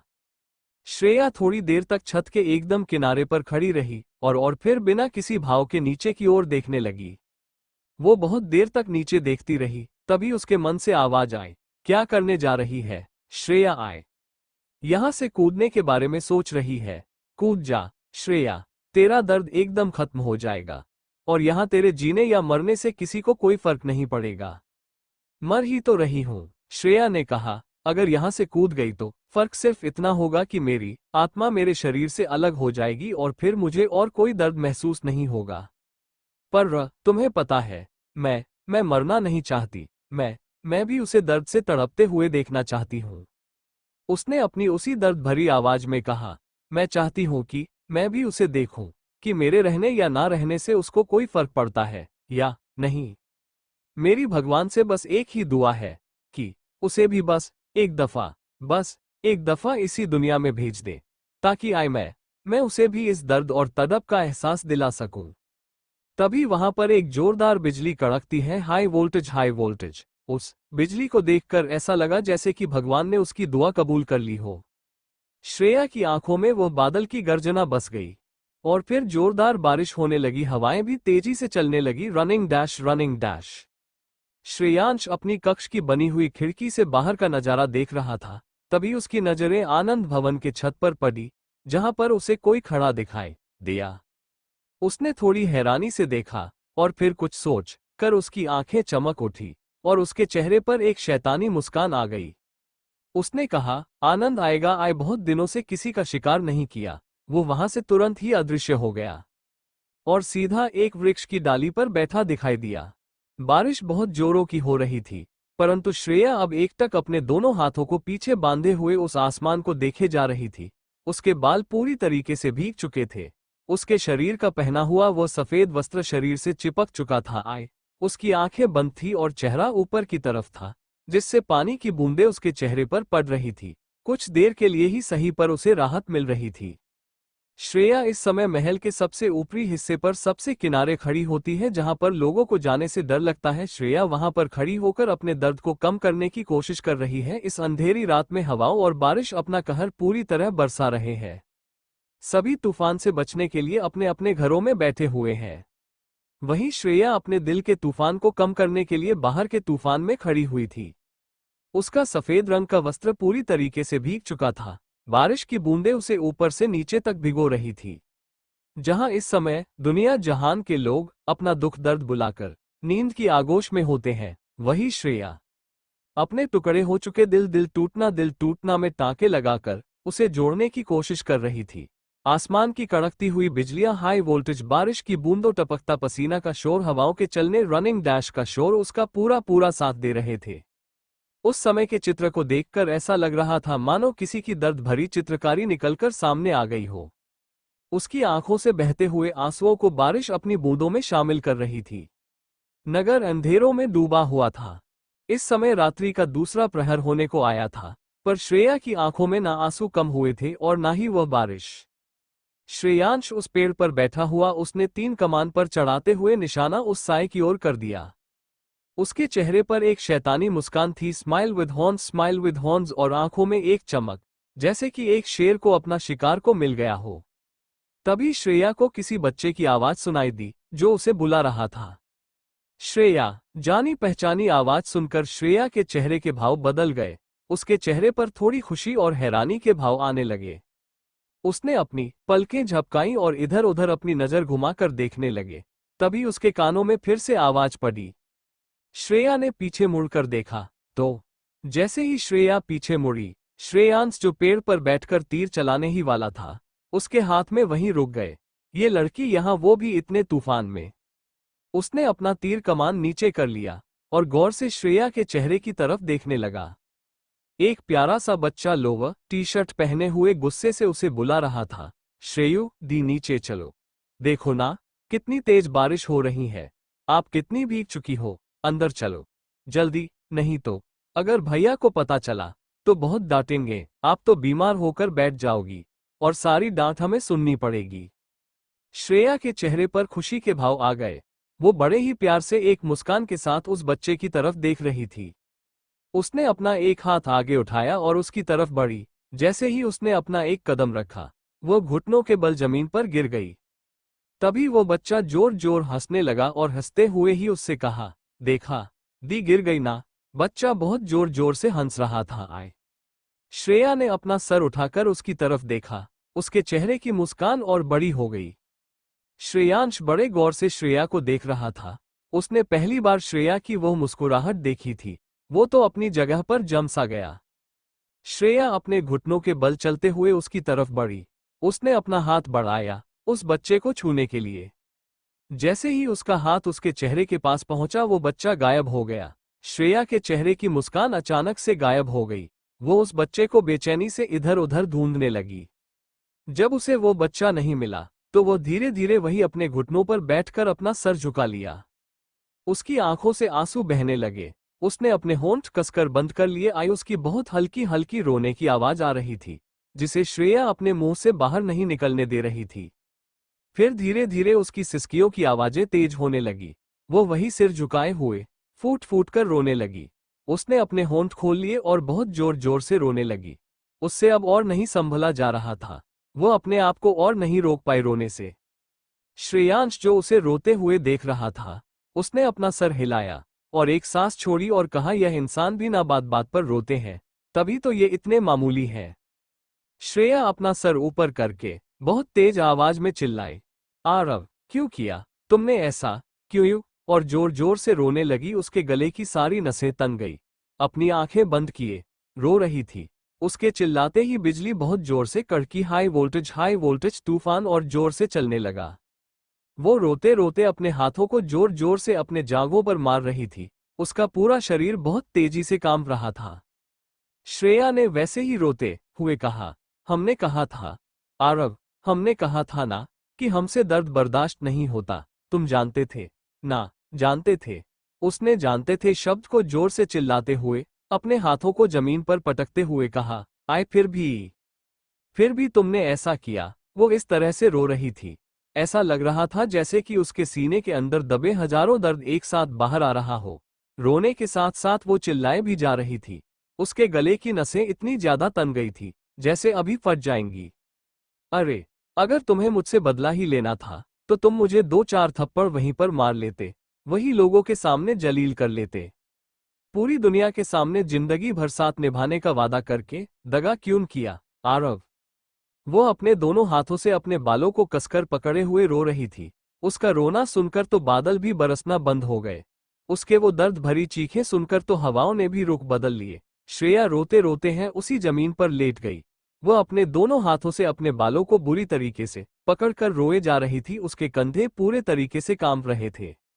श्रेयांश वहीं पेड़ पर बैठा हुआ था, परंतु उसके चेहरे के भाव पहले से कुछ अलग थे। जब उसे अपने चेहरे पर कुछ महसूस हुआ तो उसने अपनी 2 उंगलियां उठाकर अपने गालों को छुआ। तो वह हैरान रह गया। वो कभी सिर उठाकर श्रेया की तरफ देखता तो कभी अपनी उंगलियों की तरफ देखता। फिर अचानक वो वहां से नीचे उतरकर श्रेया की तरफ बढ़ने लगा। श्रेयांश उस पेड़ से उतरकर श्रेया की तरफ अपने चेहरे पर एक अलग सा भाव लेकर उसकी ओर बढ़ रहा था। श्रेया वही उस भीगी हुई छत पर लेट कर अपने बाल पकड़े हुए रो रही थी। इस समय पूरा माहौल एकदम शांत हो चुका था। चांद फिर से चमकने लगा था। हवाएं मंद मंद बहने लगी। फिर धीरे धीरे उसका रोना हंसने में बदलने लगा और वह अपने दोनों हाथ फैलाकर जोर जोर से हंसने लगी। उसकी वो हंसी उस शांत माहौल को चीरते हुए अपने दर्द को बयां कर रही थी। उसकी आंखों से आंसू भी निकल रहे थे। वो सीधा उसी तरह से लेटे हुए ही हंसते हुए ऊपर की ओर देखकर कहने लगी, सब मुझे बीच रास्ते में हमें छोड़कर चले गए। माँ बाप तो पहले ही चले गए, भाई ने भी आधे रास्ते में साथ छोड़ दिया, और रोहन वो भी। सबने हमें अकेला छोड़ दिया। जब उन सब ने साथ छोड़ा तो एक बार के लिए हम संभल भी गए, किस्मत मानकर सब सह लिया। पर अब तुमने भी धोखा दे दिया। हम किस किस के लिए आंसू बहाए? हमारे पास इतने दर्द है कि यह आंसू भी कम पड़ जा रहे हैं। उसने हंसते हुए ही ऊपर देखते हुए कहा। और उस ऊपर वाले को जरा सी भी दया नहीं आती। बार बार मरने की कोशिश भी करते हैं पर मरने भी नहीं देता। मैं तो उन सब के मरने के बाद टूट गई थी, लेकिन तुमने तो हमें जीते जी मार डाला आरव, जीते जी मार डाला। हम कहाँ जाएं? किसकी गोद में सर रखकर रोए? किसे अपना दुख बताए? तुम्हें धोखा देते हुए एक बार भी हम पर तरस नहीं आया, इतना सा भी नहीं। वो अपने बाल पकड़ते हुए फिर से रोने लगी और अपना सर हिलाकर अपने बाल नोचने लगी। हम कैसे मान ले आरव कि तुमने हमें कभी प्यार नहीं किया? वो इस समय बिल्कुल किसी पागल की तरह लग रही थी। श्रेयांश अब तक उसके करीब आ चुका था। उसकी आंखों से भी आंसू की बूंद निकलकर उसके गालों पर बह रहे थे। वो श्रेया की तरफ देख रहा था। उसकी आंखों में इस समय दर्द के भाव थे। श्रेयांश श्रेया के बगल में खड़ा हुआ था। श्रेया ने अपनी आंखों से श्रेयांश की धुंधली तस्वीर देख पा रही थी। जब श्रेया उसकी तरफ देखती है तो उसे अपनी आंखों से कुछ साफ साफ नहीं दिखाई देता। उसे बस एक व्यक्ति खड़ा दिखाई देता है जिसने काले रंग का वस्त्र पहन रखा था। वो अपनी भरी आंखों से उसकी तरफ देखती है। वो वैसे ही लेटे हुए अपने हाथ जोड़ते ताली बजाने हुए अपनी दर्द भरी आवाज में कहती है, प्लीज मुझे आजाद कर दो, मुझे इस दर्द से रिहा कर दो। हम हाथ जोड़ रहे हैं, रिहा कर दो हमें। ये दर्द हमारी जान ले रहा है, प्लीज हमें आजाद कर दो। श्रेयांश उसकी तरफ अपनी भराई आंखों से देखता है और धीरे से उसके पास अपने पंजों पर बैठ जाता है। श्रेयांश के मुंह से कुछ शब्द ही नहीं निकल रहे थे, परंतु पता नहीं क्यों और कैसे उसके हाथ अपने आप ही उठ गए और उसके सर को सहलाने लगे। वो खुद भी नहीं समझ पा रहा था कि उसे उसके दर्द से आखिर उसे क्यों हमदर्दी हो रही थी। वो धीरे धीरे उसके सिर को सहला रहा था और उसने अपने एक हाथ से उसका हाथ पकड़ रखा था। श्रेया अपना सिर ना हिलाने लगी और जोर से रोने लगी। वो वैसे ही लेटे हुए अपने शरीर को दूर खिसकाने लगी। वो अपना हाथ छुड़ाते हुए उठकर बैठ गई। उसने रोते हुए हाथ जोड़कर कहा, हमें या तो इस दर्द से आजाद कर दो या फिर अकेला छोड़ दो। बस हमदर्दी मत दिखाओ। तुम चाहे जो भी हो, तुम कहो तो तुम्हारे पैर पड़ लूं। उसने उसके पैरों की तरफ हाथ बढ़ाते हुए कहा। श्रेयांश ने अपने कदम पीछे कर लिए। श्रेया ने रोते हुए ही कहा, बस हमसे हमदर्दी मत दिखाओ, ये हमदर्दी ही हमारी जान निकाल रही है। श्रेयांश उसके मना करने के बाद भी अपना हाथ उसकी तरफ बढ़ाने लगता है। श्रेया एकदम से अपने आंसू अपने हाथों से पोंछते हुए वहां से उठने लगती है। अपने तेज कदमों से जल्दी जल्दी सीढ़ियों की तरफ जाने लगती है। वो अपने हाथों से आंसू लगातार पोंछते जा रही थी। वो जल्दी जल्दी सीढ़ियां उतरने लगी। उसने लगभग जब सारी सीढ़ियां उतर ली, जैसे ही आखिरी की 3 सीढ़ियां उतरने वाली थी, उसके पैर लड़खड़ा गए और वो उन सीढ़ियों से नीचे गिर गई। श्रेया के दोनों घुटनों में चोट लग गई, लेकिन उसे दर्द का पता ही नहीं चला। बिना देरी किए वहां से तुरंत उठते हुए अपने कक्ष में जाकर द्वार बंद कर लिया और सीधा स्नानघर में चली गई। इस समय तक उसका सर घूमने लगा था। वो वैसे ही पानी में बैठ गई। उसकी आंखें लगातार सामने देखे जा रही थी। उसकी आंखों से आंसू निकल रहे थे। उसके चेहरे पर कोई भाव नहीं थे। फिर धीरे धीरे उसने अपना सर पानी के अंदर डाल लिया। श्रेयांश अभी भी वहीं बैठा अपने हाथों को देख रहा था, जो श्रेया और मदद के लिए बड़े थे। फिर वो वहां से खड़ा हुआ और दोनों हाथ बांधकर चांद को निहारने लगा। श्रेया एक तौलिए को लपेटे हुए स्नान घर से बाहर निकली। वो बड़ी मुश्किल से चल पा रही थी। वो लड़खड़ाते हुए अपने बिस्तर तक पहुंची और फिर उसकी आंखें बंद हो गई। वो औंधे मुंह बिस्तर पर गिर गई और बेहोश हो गई, पर उसकी आंखों से अब भी आंसू बह रहे थे। ऐसा लग रहा था जैसे उसकी आत्मा रो रही हो। आंखें बंद होने के बावजूद भी उसके आंसू नहीं रुक रहे थे। उसका बुरा कल उसकी आंखें तब तक नहीं बंद होने देती थी जब तक कि वो बेहोश ना हो जाए। सच में अपने पहले और सच्चे प्यार से धोखा खाने के बाद ऐसा ही दर्द होता है, या यूं कहें कि शायद इससे भी ज्यादा। उस दर्द को बयां करने के लिए शब्द कम पड़ जाते हैं। और दर्द भी ऐसा जहां आपका शरीर बेजान हो जाए, पर आंखों के आंसू फिर भी बहते रहे। श्रेयांश वहीं खड़े होकर चांद को निहारते हुए अपने हाथों को देखा। उसके चेहरे पर इस समय किसी भी तरह के भाव नहीं थे। वो अपने शांत चेहरे के साथ चांद को निहारे जा रहा था। उसके माथे पर थोड़ी चिंता की लकीरें भी थी। थोड़ी देर वहीं खड़े रहने के बाद श्रेयांश वहां से अदृश्य हो गया। कुछ समय पश्चात ही सूरज भी अंधेरी रात को तोड़ते हुए आसमान में चमकने लगा। महल में सभी लोग अपने अपने कार्यों में लग गए। प्रातः काल का एक प्रहर बीत चुका था। सभी महिलाएं अपने कक्ष से निकलकर अपने कार्यों में व्यस्त हो चुकी थी। कुछ महिलाएं बैठकर एक दूसरे से हंसी ठिठोली कर रही थी। कुछ बगीचे फूल चुन रही थी। कुछ महिलाएं स्वयं को संवारने में लगी हुई थी। नौकर भोजन पकाने की व्यवस्था कर रहे थे। परंतु कोई था जिसकी नजर बार बार गलियारे की तरफ जा रही थी। सूरज अब काफी ऊपर तक आ चुका था। अब वो औरत थोड़ा सा परेशान हो गई थी। जब उसके सब्र का बांध टूट गया तो वह गलियारे की तरफ चल पड़ी। उसके कदम कक्ष के सामने रुक गए। वहां पर आती जाती हुए दासियां उसके बंद द्वार को देखकर बातें कर रही थी। कैसी निर्लज महिला है, देखो तो कितनी देर तक सो रही है। पता नहीं स्वयं को क्या समझती है। इसको आए हुए 2 दिन हो गए, पर मजाल है कि इसने किसी बात की हो। एक तो आते ही इसने शैतान मालिक की अपमान कर दिया, और पता नहीं कैसे इतनी मार खाने के बावजूद भी कैसे जिंदा है, और पता नहीं इसका इलाज किसने किया। इस महिला के बारे में तो हमें कुछ भी ज्ञात नहीं। अगर कोई शत्रु हुई तो। इसी प्रकार की बातें सभी दासियां एक दूसरे से कर रही थी। उस औरत ने सभी दासियों पर एक सरसरी निगाह डाली। सभी दासियों ने अपना सर नीचे किए हुए वहीं से चली गई और थोड़ा सोचने के बाद दरवाजे को खोलने के लिए हाथ बढ़ाया। इससे पहले वो दरवाजा खोल पाती अंदर से द्वार खुल गया। श्रेया द्वार के पास खड़ी हुई थी। जब श्रेया ने किसी को अपने द्वार के पास खड़े हुए देखा तो उसने अपनी बड़ी बड़ी पलकों को उठाकर ऊपर देखा। वो औरत उसे बड़ी हैरानी से देख रही थी। श्रेया बहुत खूबसूरत लग रही थी। उसने एक आसमानी रंग का वस्त्र पहन रखा था, जिसमें वो बहुत सुंदर लग रही थी। उसके लंबे काले मुलायम बाल उसकी कमर तक लटक रहे थे। उसकी उन सूजी आंखों में सिर्फ और सिर्फ खालीपन और तन्हाई थी। उसके मुख पर प्राकृतिक सुंदरता थी, बिना किसी साज सज्जा के। श्रेया उस औरत की तरफ बिना किसी भाव के देख रही थी। जब उसने श्रेया को अपनी तरफ देखते हुए पाया तो उसे थोड़ी शर्मिंदगी महसूस हुई। उसने अपनी नजरें हटाई और बिना कुछ कहे उसे आगे चलने का इशारा किया। श्रेया उसके इशारों को समझते हुए कक्ष से बाहर चल दी। Thank you for listening. मुझे उम्मीद है आपको ये स्टोरी पसंद आई होगी। अगर आपको पसंद आई है तो प्लीज लाइक और कमेंट करना ना भूलें और मोर स्टोरीज के लिए सब्सक्राइब करें। मिलते हैं नेक्स्ट वीडियो में।